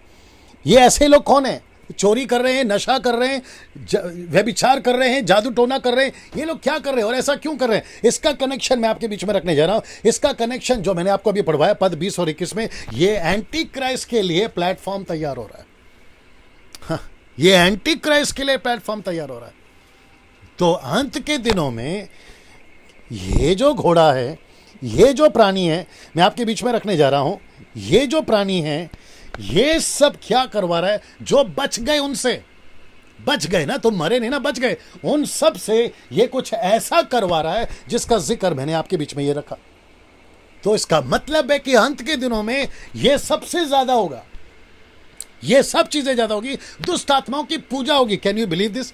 लकड़ी मिला उसकी पूजा करो, चांदी मिला उसकी पूजा करो, सोना मिला उसकी पूजा करो। ये आज भी चल रहा है, तो सोचिए अंत के दिनों में और कितना होगा। और साथ ही साथ में जादू टोना, खून करना, व्यभिचार करना, ये कॉमन हो जाएगा। आज शराब बेचना कॉमन है, लाइसेंस मिलता है शराब बेचने का, आप दुकान खोल सकते हैं, इसकी लाइसेंस मिलती है, वो भी सरकार के द्वारा, वो चाहे कोई भी कंट्री की बात कर लो, लाइसेंस मिल रही है। तो सोच के देखिए कि उन दिनों में कत्ल करना, व्यभिचार करना, आज कितनी कंट्री में व्यभिचार को लाइसेंस मिला हुआ है कि आप जो है व्यभिचार कर सकते हैं अपने अपने नेशन देश में। अब आप सोच के देखिए कि उन दिनों में क्यों होगा ना। ये सब क्यों करवा रहा है? क्योंकि एंटी क्राइस्ट के लिए प्लेटफॉर्म तैयार हो रहा है। एंटी क्राइस्ट के लिए प्लेटफॉर्म तैयार हो रहा है। Can you believe this? ये सब कुछ अंत के दिनों में होगा और ये सब कुछ अभी भी हो रहा है ना। इसी को पौलुस ने कैसे बोला वो भी बता रहा हूं। दूसरा थिस्सलुनीके 2 अध्याय वचन 9, आइए देखते क्या लिखा है। जब अधर्मी का आना, उस अधर्मी का, माफ करें, उस अधर्मी का आना, किस अधर्मी का? एंटी क्राइस्ट का। कैसे होगा? प्लेटफॉर्म क्या होगा वो भी बता देता हूं, देखिएगा। लिखा है कि शैतान के कार्य के अनुसार होगा। शैतान का कार्य क्या है? टोना। टोना मतलब है ब्लैक मैजिक। मैं बताऊंगा प्रकाशित वाक्य में कि जादू टोना करने वाले नरक में क्यों है ना। लिखा है कि शैतान के कार्य के अनुसार। तो शैतान का कार्य क्या है ना दोस्तों? अगर आपको थोड़ा सा भी याद होगा कि अगर घर पे कुछ भी ठीक नहीं है, आदमी सहारा किसका लेता है? जादू टोना का। कभी काला धागा, कभी पीली अंगूठी, कभी नीली अंगूठी, कभी वो पत्थर वाली अंगूठी, कभी गले पे माला, कभी घर पे काला गुड़िया, कभी घोड़े का नाल दरवाजे पे, कभी नई गाड़ी खरीदे तो काला कोयला, मिर्ची, नींबू, ये सब नारियल का तोड़ना। मोदी साहब बीच में बोल रहे थे हम ये सारी चीज़ों पर विश्वास नहीं करते, भारत उसके बावजूद भी नहीं सुधरा, वो अलग बात है। तो अब आप सोच के देखिए कि जादू टोना का सहारा लेते कि नहीं लेते। वो छोड़िए, विश्वासी लोग भी आजकल जादू टोना, सुपरस्टिशियस यानी कि अंधविश्वास पे चल रहे। कोई तेल का सहारा, कोई पानी का सहारा। सोच के देखिए कहाँ जा रही है मसीहत। कितने लोग देख रहे हैं? ओके, 13 पॉइंट के समथिंग, 1300 से भी ज्यादा लोग देख रहे हैं। मैं उन सभी को कहना चाहता हूं, सर आप थोड़ा सोचिए कि डैनियल राज आज आपके बीच में क्या रख रहा है। और मेरे पास में, मैं समझता हूं 5 दिन और हैं, अगर मैं गलत नहीं हूं, आज का दिन छोड़ के। उन सभी चीज़ों में कई जो 5 दिन बचे उसमें कई ऐसी बातें आप सुनने जा रहे हैं। मैं वापस कहता हूं कि शैतान के कार्य के अनुसार होगा। इसका मतलब है जादू टोना तब भी था, जादू टोना अब भी है, और अंत के दिनों में जादू टोना की जो पावर है ना, वो बहुत बढ़ जाएगी, बहुत बढ़ जाएगी। सुरक्षित कैसे रहोगे? एक ही है, मोहर लगाओ माथे पे, जो परमेश्वर का वचन। मैं आपको अभी बता चुका हूं, मोहर का मेरा मतलब है यीशु मसीह के लहू के दायरे में रहो, पवित्र आत्मा के दायरे में रहो, यीशु की सेवा करते रहो, बस दैट्स इट, दैट्स इट। यीशु की सेवा करो, आप सुरक्षित है। यीशु की सेवा करो। कोई धागा, कोई ताबीज, कोई अंगूठी, कोई माला पहनने की जरूरत नहीं है। डंकी की चोट पे बोलता हूं आपको, वचन के सहारे से बोल रहा हूं। कैसा लग रहा है बताइए? आप नीचे टाइप कर सकते हैं, जैसा आपको चाहिए वैसा कर सकते हैं। और मैं वापस कहता हूं कि एंटी क्राइस्ट का आना शैतान के सब अधर्म के कामों से होगा ना। इसको देखिए अगला, सब प्रकार की झूठी सामर्थ। ये झूठी सामर्थ का क्या चक्कर है? आपको जादू टोना और दुष्टात्मा की पूजा। इसका मतलब क्या है? झूठी सामर्थ। आज भी चर्च में बाहर झूठी सामर्थ कितनी है। कहीं कुछ दिख रहा है तो कहीं कुछ दिख रहा है। कोई मूर्ति दूध पी रही है तो कहीं मूर्ति पानी पी रही है। आपने नहीं देखा झूठी सामर्थ? ये सब का कनेक्शन अंत के दिनों में कितना होगा आप सोच भी नहीं सकते। इसलिए यीशु ने कहा है कि अंत के दिनों में झूठी शिक्षाओं के चलते यहां तक कि चुने हुए तक भरमाया जाए। Even the elected ones will be deceived. सोच के देखिए क्या दुनिया में हम जीने वाले होंगे ना। इसको देखिए और छिन्न और अद्भुत काम के साथ में ये सारी हरकत कौन कर रहा है? वो 20 करोड़ घोड़े।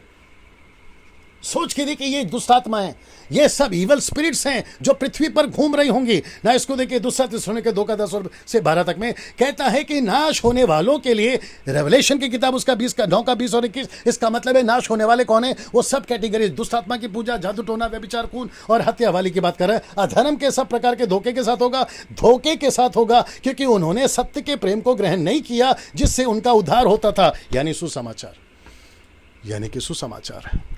अगर कोई ऐसा व्यक्ति अगर अभी देख रहा है, किसी का पति देख रहा है, क्योंकि उसकी पत्नी विश्वासी है, मैं उस पति को कहना चाहता हूं, सर अगर सुसमाचार पर विश्वास नहीं किया, मैं आगे बताऊंगा, अगर सुसमाचार पर विश्वास नहीं किया आप शैतान के धोखे में आ जाओगे।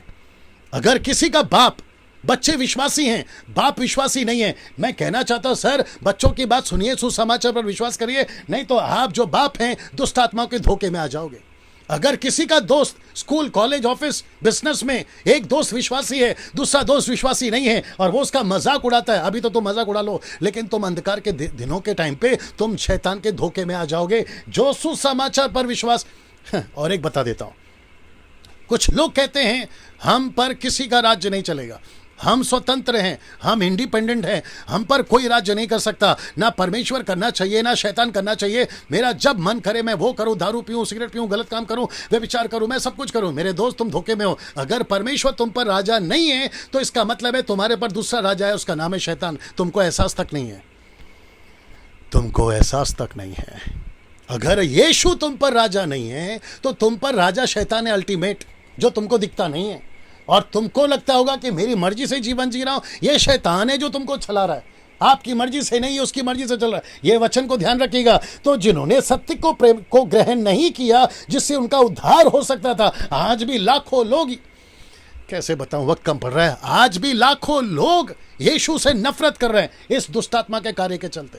सुसमाचार से नफरत हो रही है इस आदमी के चलते, इस घोड़े के चलते, जिनकी तादाद 20 करोड़ है, मैं अभी रखने जा रहा हूं उसको।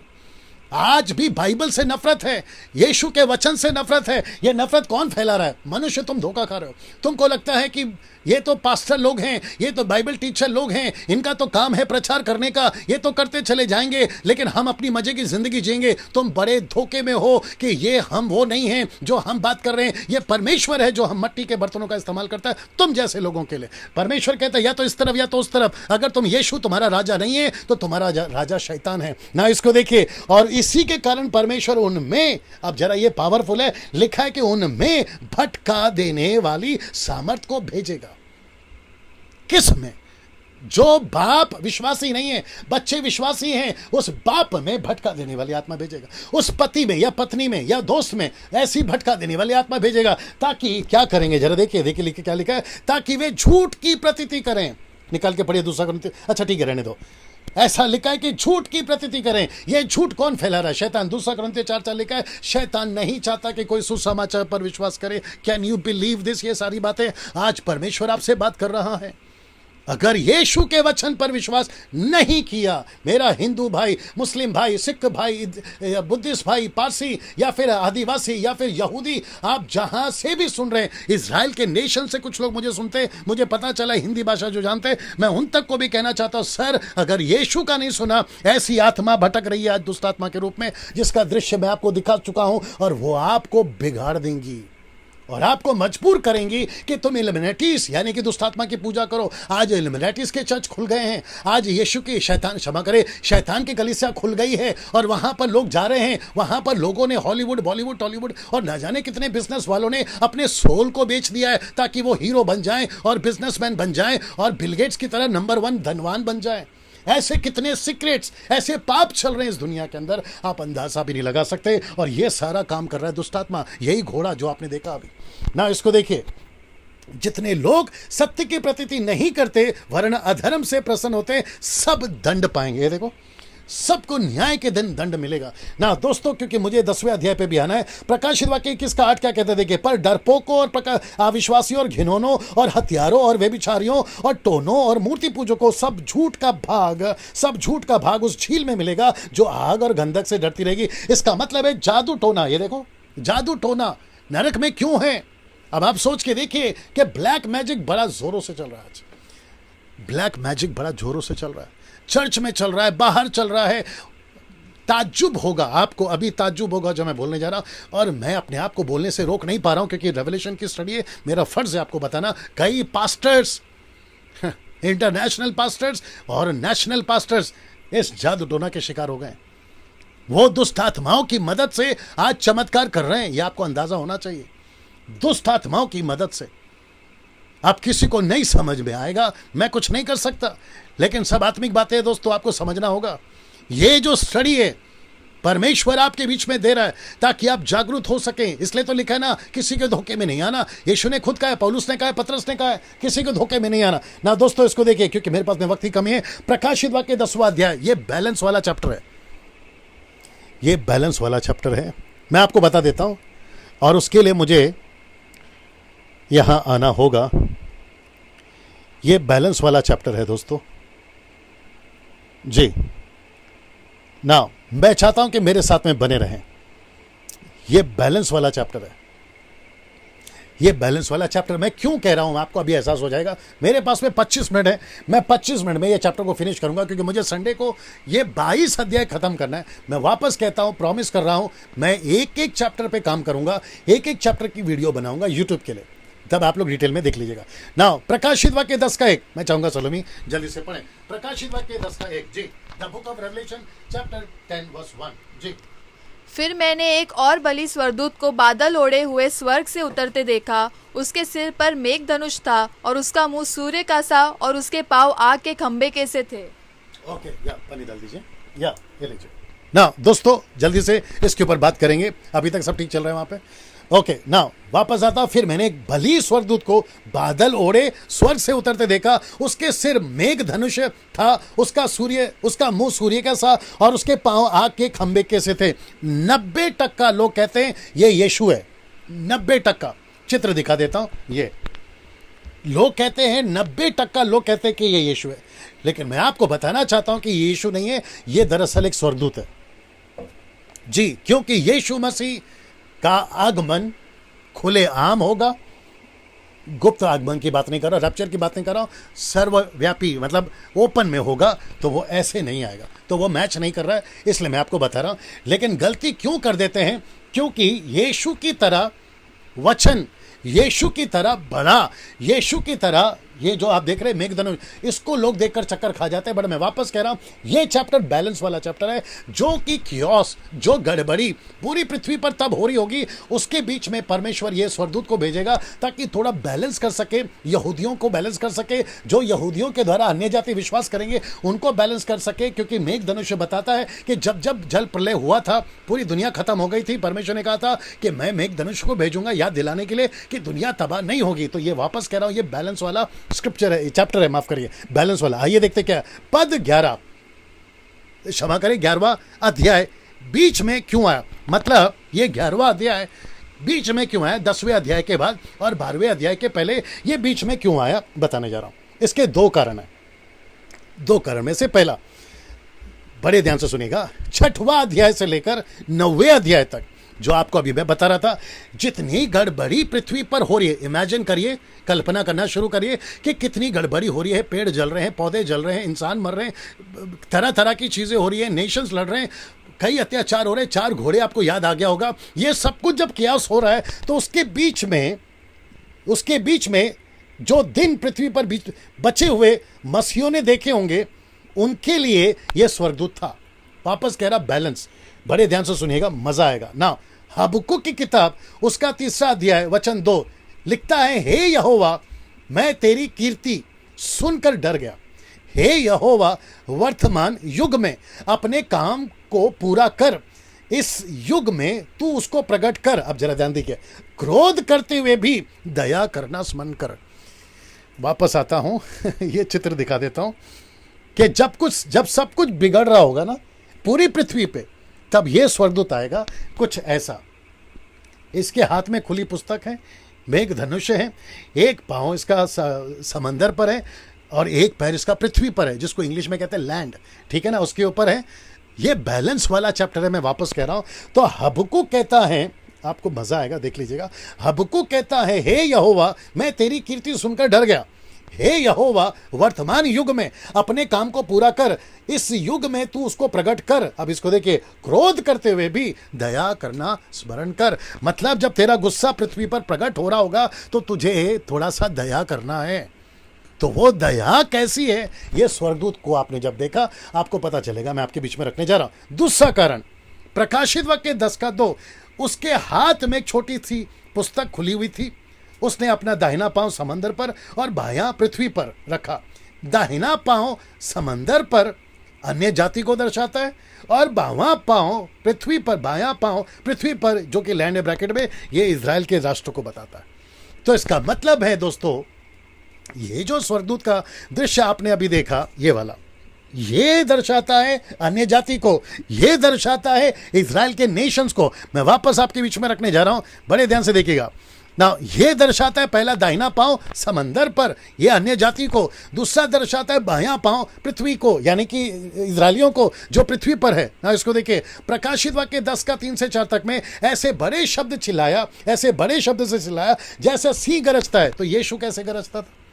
बड़ा शब्द। तो इसका मतलब है वचन है, तसल्ली है, परमेश्वर की दया है। इसलिए लोग कंफ्यूज हो जाते हैं कि ये स्वर्गदूत नहीं, ये यीशु है। मैं इसका कनेक्शन दे रहा हूं। जैसा सिंह गरजता है, जब वो चिल्लाया तो गर्जन के साथ, और जब सातों गर्जन के शब्द सुनाई दे चुके, मैं लिखने पर था, मैंने स्वर्ग से ये शब्द सुना कि जो बातें गर्जन के उन 7 शब्दों से सुनी हैं उन्हें गुप्त रख, मत लिख। वो 7 शब्द क्या थे, इसको डिस्क्लोज नहीं किया, मतलब मत लिखो।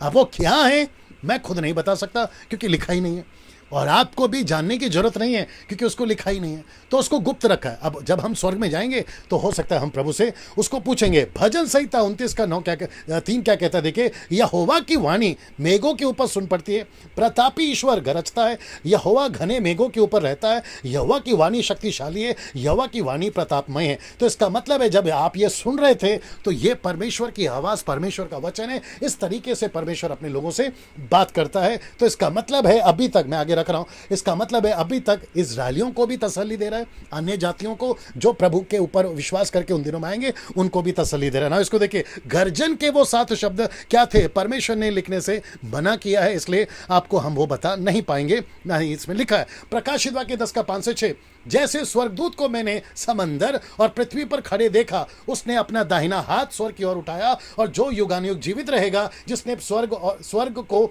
और जो कुछ उसमें है, पृथ्वी को और जो कुछ उसमें है, समंदर को और जो कुछ उसमें सृजी उसकी शपथ खाकर कहा, अब तो और देर ना होगी। तो परमेश्वर शपथ खाता है, इसलिए लिखा है इब्रानियों का 6:13 में, परमेश्वर इब्राहिम को प्रतिज्ञा देते समय जबकि शपथ खाने के लिए किसी और को अपने से बड़ा ना पाया तो उसने खुद की शपथ खाई। तो यहां पर उसने खुद की शपथ खाई कि अब देर ना होगी। इसका मतलब है दोस्तों, यहां पे 11वां चैप्टर, क्षमा करें 10वां चैप्टर यहां समाप्त होता है, और 11वां चैप्टर, 12वां चैप्टर और 13वां चैप्टर शुरू होने पर है।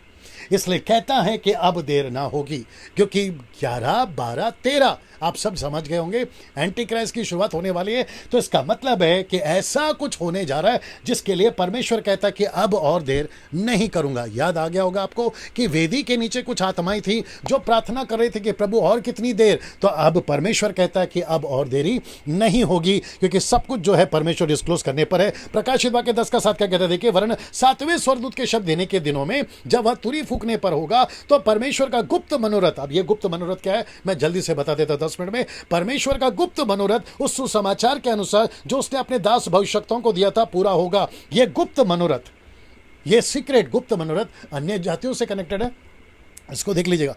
तो परमेश्वर का गुप्त मनोरथ क्या है उसको देखता हूं। अन्य जाति, ये देखो, अन्य जाति सीक्रेट्स, ये क्या है मैं बताता हूं। रोमियो की किताब उसका 11:25 लिखा कि हे भाइयों, कहीं ऐसा ना हो कि तुम अपने आप को बुद्धिमान समझ लो, इसलिए मैं नहीं चाहता कि तुम उस भेद से अनजान रहो कि जब तक अन्य जाति पूरी रीति से प्रवेश ना कर ले तब तक इजरायलियों का एक भाग ऐसा ही कठोर रहेगा। तो इसका मतलब है वो गुप्त मनोरथ क्या है जो उस पुस्तक के अंदर है, जो उस बड़े स्वर्गदूत को भेजकर दे रहा है। और इफिसियों का 13 का 3 अध्याय 3 से 11 तक, आइए जल्दी से सुनते हैं। इफिसियों की किताब उसका 3 का 3 अध्याय 3 से 11 तक। जी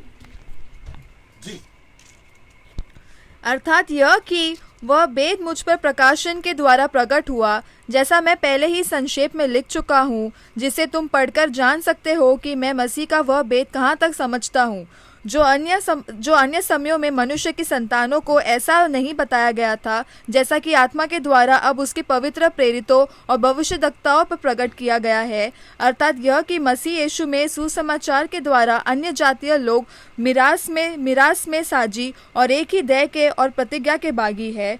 मैं परमेश्वर के अनुग्रह के उस दान के अनुसार जो उसकी सामर्थ के प्रभाव के अनुसार मुझे दिया गया, उस समाचार का सेवक बना। मुझ पर जो सब पवित्र लोगों में से छोटे से भी छोटा है, यह अनुग्रह हुआ कि मैं अन्य जातियों को मसीह के अगमय धन का सुसमाचार सुनाऊं और अब पर यह बात प्रकाशित करूं कि उस भेद का प्रबंध क्या है जो सबके सृजनहार परमेश्वर में आदि से गुप्त था, ताकि अब कलीसिया के द्वारा परमेश्वर का विभिन्न प्रकार का ज्ञान उन प्रधानों और अधिकारियों पर जो स्वर्गीय स्थानों में है प्रकट किया जाए। ओके नाउ दोस्तों, मैं समाप्ति पर हूँ, लेकिन इंटरेस्टिंग पार्ट पे देखकर मैं आपको टीचिंग को समाप्त करने पर हूँ। नाउ यहाँ पे आपको दो चीज़ समझना ज़रूरी है। परमेश्वर पहले इजरायलियों के लिए आया था, इजराइल के नेशंस के लिए आया था। उत्पत्ति की किताब से लेकर मलाकी तक की किताब में नेशन एक ही था, इजराइल इजराइल इजराइल। लेकिन जब यीशु मसीह पृथ्वी पर आए, क्रूस पर मरे, तो एक और दरवाज़ा खुल गया, वो है अन्य जातियों का। इसमें हिंदू, मुस्लिम, सिख, ईसाई, बुद्धिस्ट, पारसी, आदिवासी, देसी, विदेशी, यहाँ के वहाँ के जहाँ के भी हैं, उन सब के लिए दरवाज़ा खुल गया। और उसी को परमेश्वर कहता है गुप्त मनोरथ। गुप्त मनोरथ, ये देखो, गुप्त मनोरथ, प्रकाशित वाक्य 10:7 में। तो स्वर्गदूत कहता है, जो नीचे उतरा था, जिसका एक पैर समंदर पर और एक पैर पृथ्वी पर। समंदर अन्य जाति और पृथ्वी इजराइल का nation, land of the nation, ये उसको दर्शाता है। अब्राहम से कहा था जहाँ जहाँ तेरी नज़र जाती है वो सब तेरा है, तो वो इजराइली को बात कर रहा है। तो इसका मतलब है एक ऐसा रहस्य। अब मेरे कुछ हिंदू भाई, मुस्लिम्स ये कहते हैं कि तुम ईसाई लोग हमको प्रचार क्यों करते हो? सर, हम इसलिए प्रचार करते हैं क्योंकि ये आपके लिए दरवाज़ा खोला गया है। इसको कहते हैं गुप्त मनोरथ। ये सीक्रेट है आप लोगों के लिए। हमको कोई शौक नहीं है। जिसने मुझे सुसमाचार सुनाया जब मैं अन्य जाति था, मुझे ये रहस्य नहीं पता था। आज मैं परमेश्वर का धन्यवाद देता हूं कि जो सुसमाचार इजराइल के नेशन में पनपा, जहां से उसकी शुरुआत हुई। मैंने एक प्रचार किया था, the message of empty tomb. वहां से जो मैसेज निकला खाली कब्र से मुझ तक पहुंची, पूरे दुनिया में पहुंचेगी। इसलिए मसीह सताए जाते हैं, मार खाए जाते हैं, जिंदा जलाए जाते हैं, आरी से चीरे जाते हैं, पत्थर से मारे जाते हैं। वजह यही है ताकि गुप्त मनोरथ को पूरा कर सके। आज भारत के अंदर या भारत के बाहर जितने भी लोग हैं, चाइना, नॉर्थ कोरिया, जहां सुसमाचार के लिए रुकावट है, हम दुख क्यों उठा रहे सर? इसलिए, और इसका जिक्र मैं यहां कर चुका हूं कि यह गुप्त मनोरथ अन्य जाति के लिए, इजराइल के लिए दरवाजा जो है खोला रखा है। लेकिन परमेश्वर कहता है कि मैंने अन्य जातियों के लिए भी दरवाजा खोल दिया है ताकि वे भी उसमें जो है प्रवेश कर सकें। और पौलुस इसकी बात की चर्चा कर चुका है। कुलुस्सियों 2:3 को क्या कहता है? देखो, जिसमें बुद्धि और ज्ञान से भरे हुए भंडार छिपे। इसका मतलब है, पौलुस कहता है इसका कुलुस्सियों 2:3 में, इसमें भंडार छुपे, अन्य जातियों के लिए भंडार छुपा है। कुलुस्सियों की किताब उसका 4:3 क्या कहता है? देखिए, इसके साथ ही साथ हमारे लिए भी प्रार्थना करते रहो कि परमेश्वर हमारे लिए वचन सुनाने का ऐसा द्वार खोल दे कि हम मसीह के उस भेद को, सीधे इस भेद को वर्णन कर सके। किसके ऊपर? अन्य जातियों के ऊपर। तो एक नेशन है इजराइल और दूसरा नेशन है या दूसरा राष्ट्र अन्य जाति, उसके लिए सुसमाचार रखा गया। प्रकाशित वाक्य 10:8-11 कहता है कि जिस शब्द करने वाले को मैंने स्वर्ग से बोलते सुना था, फिर मेरे साथ बातें करने लगा कि जो स्वर्गदूत समंदर और पृथ्वी पर खड़ा है, यानी कि इजराइल और अन्य जातियों पे खड़ा है, उसके हाथ में खुली पुस्तक ले ली और मैंने स्वर्ग के पास जाकर कहा, यह छोटी पुस्तक मुझे दे। बड़े ध्यान से सुना, मजा आएगा। उसने मुझसे कहा, ले इसे खा ले, यह तेरा पेट कड़वा तो करेगी पर मुंह मधु से मीठा हो जाएगा। ये शब्द है ना, पेट कड़वा करेगी, मधु से मीठा हो जाएगा। सो वह छोटी पुस्तक उस स्वर्गदूत के हाथ से लेकर खा गया। वह मेरे मुंह में मधु से मीठी तो लगी, पर जब मैं उसे खा गया तो मेरा पेट कड़वा हो गया। मुंह मीठा क्यों हो गया, पेट कड़वा क्यों हो गया, मैं आपके बीच में रखने जा रहा हूं ना। इसको देखिए, पर तब मुझसे यह कहा गया कि मुझे बहुत से लोगों, जातियों, भाषाओं, राजाओं और भविष्यवाणी, उन पर भविष्यवाणी करनी होगी। ये देख रहे हैं अन्य जाति, ये देख रहे हैं अन्य जाति। तो इसका मतलब है कि अन्य जातियों को यह पुस्तक दी गई। अन्य जातियों को यह प्रचार किया गया। अब इसमें से किसी का मुंह मीठा होगा तो किसी का पेट कड़वा होगा। कैसे, मैं आपको बताता हूं। अभी इसी का जिक्र हेzekiel की किताब में दूसरा अध्याय 9 से 10, हेzekiel की किताब उसका 3 का 3 से। मेरे पास में थोड़ा सा वक्त है, आइए इसको मैं समझा देता हूं, आप घर पढ़ लीजिएगा, कोई दिक्कत नहीं। हेzekiel की किताब में भी इसको कहते हैं पैरेलल स्क्रिप्चर। जैसे यहां लिखा है वैसे यहां लिखा है, घर पे पढ़ लीजिएगा जब आप लोग के पास में वक्त होगा। हेzekiel की किताब उसका 2 का 9 से 10 तक में जो जिक्र यहां पर हुआ है ये इजरायलियों के लिए दिया गया था। इसलिए मैंने कहा कि जो यहां घटना घटी है ये 2 पुस्तक में भी घटी है, तो इसका मतलब है ये पुस्तक तब दिया गया था इजरायलियों के लिए, यहां दिया गया है ये पुस्तक इजरायलियों के लिए। एक पैर समंदर पर, एक पैर पृथ्वी पर इजरायलियों के लिए। अब आ रहा है समंदर पर। तब मुझसे यह कहा गया कि तुझे बहुत से लोगों, जातियों, राजाओं, भाषाओं, उनको भी वचन प्रचार करना है। प्रोफेसी का मतलब है प्रचार करना, फोर्थ टेलिंग। ये जो पुस्तक है ये अन्य जातियों के लिए, मतलब प्रकाशित वाक्य की पुस्तक, मत्ती से लेकर प्रकाशित वाक्य तक की पुस्तक, यीशु के वचन अन्य जातियों के लिए। तो ओल्ड टेस्टमेंट इजरायलियों के लिए, न्यू टेस्टमेंट का दरवाजा खुला अन्य जाति के लिए। क्या अद्भुत बात है, सोच सकते हैं आप, क्या अद्भुत बात है ना। इसको देखे, मीठा और कड़वा का क्या चक्कर है, मैं ये समझाकर आज का जो सेशन है खत्म करूंगा। मीठा और कड़वा का क्या चक्कर है। अगर विश्वास किया तो ये बाइबल मीठी है। मैं रिपीट करता हूं, अगर विश्वास किया ना तो ये बाइबल, ये वचन आपके लिए मीठा है। अगर विश्वास नहीं किया तो ये बाइबल यानी वचन या पुस्तक आपके लिए कड़वा है और ये आपको नरक भी पहुंचा सकता है, ये आपको नरक भी पहुंचा सकता है। सो इसका मतलब है दोस्तों, कल देखेंगे 11वां अध्याय, मैं यहां समाप्त कर रहा हूं। इसका मतलब है अभी जो भी सुन रहा है, विश्वासी हो या अविश्वासी हो, आपने 2 चैप्टर को देखा। 9वां अध्याय कैसा है आपने ये देखा। मैं रिक्वेस्ट करता हूं फिर से देख लेना, अच्छे से देख लेना वक्त निकालकर। और आपने 10वां अध्याय जो बैलेंस बताता है कि पृथ्वी के ऊपर परमेश्वर अभी भी दया कर रहा है, तभी भी दया करेगा। जो भी मन फिराएगा परमेश्वर उन यहूदियों को, इजरायलियों को, उन नेशंस को, उस वक्त में जो उद्धार पाएंगे उनको दया करेगा। सो विश्वास करिए, मीठा है। विश्वास नहीं करेंगे, कड़वा है। दोस्तों कल हम बात करेंगे 11वें अध्याय की, जहां पे 2 विटनेसेस, 2 गवाह, उसका जिक्र है। 12वां अध्याय में एक औरत है, प्रेग्नेंट है, बच्चे को पैदा कर रही है। वो सब का कनेक्शन क्या है, ये कल 2 चैप्टर पे हम बात करेंगे। इसलिए कल ये 2 चैप्टर पढ़ के आइएगा, 11 और 12, ताकि जब मैं बात कर रहा हूँ तो आप कनेक्ट हो जाओगे। चलिए, प्रभु आपको आशीष दे। सब्सक्राइबर्स नहीं किए आपने अभी तक चैनल को, सब्सक्राइब कर लीजिए। अब जो देख रहे हैं कर लीजिए, अगर नहीं किया है फेसबुक पे जितना शेयर कर सकते करते जाइएगा, दूसरों तक पहुंचाते जाइएगा। और कल ठीक 8 बजे आप सभी से मैं मुलाकात करूंगा। याद रखिए, ठीक 8 बजे। प्रभु आपको आशीष दे, अपना ख्याल रखिए, सुरक्षित रहिए। जय मसीह, जय मसीह।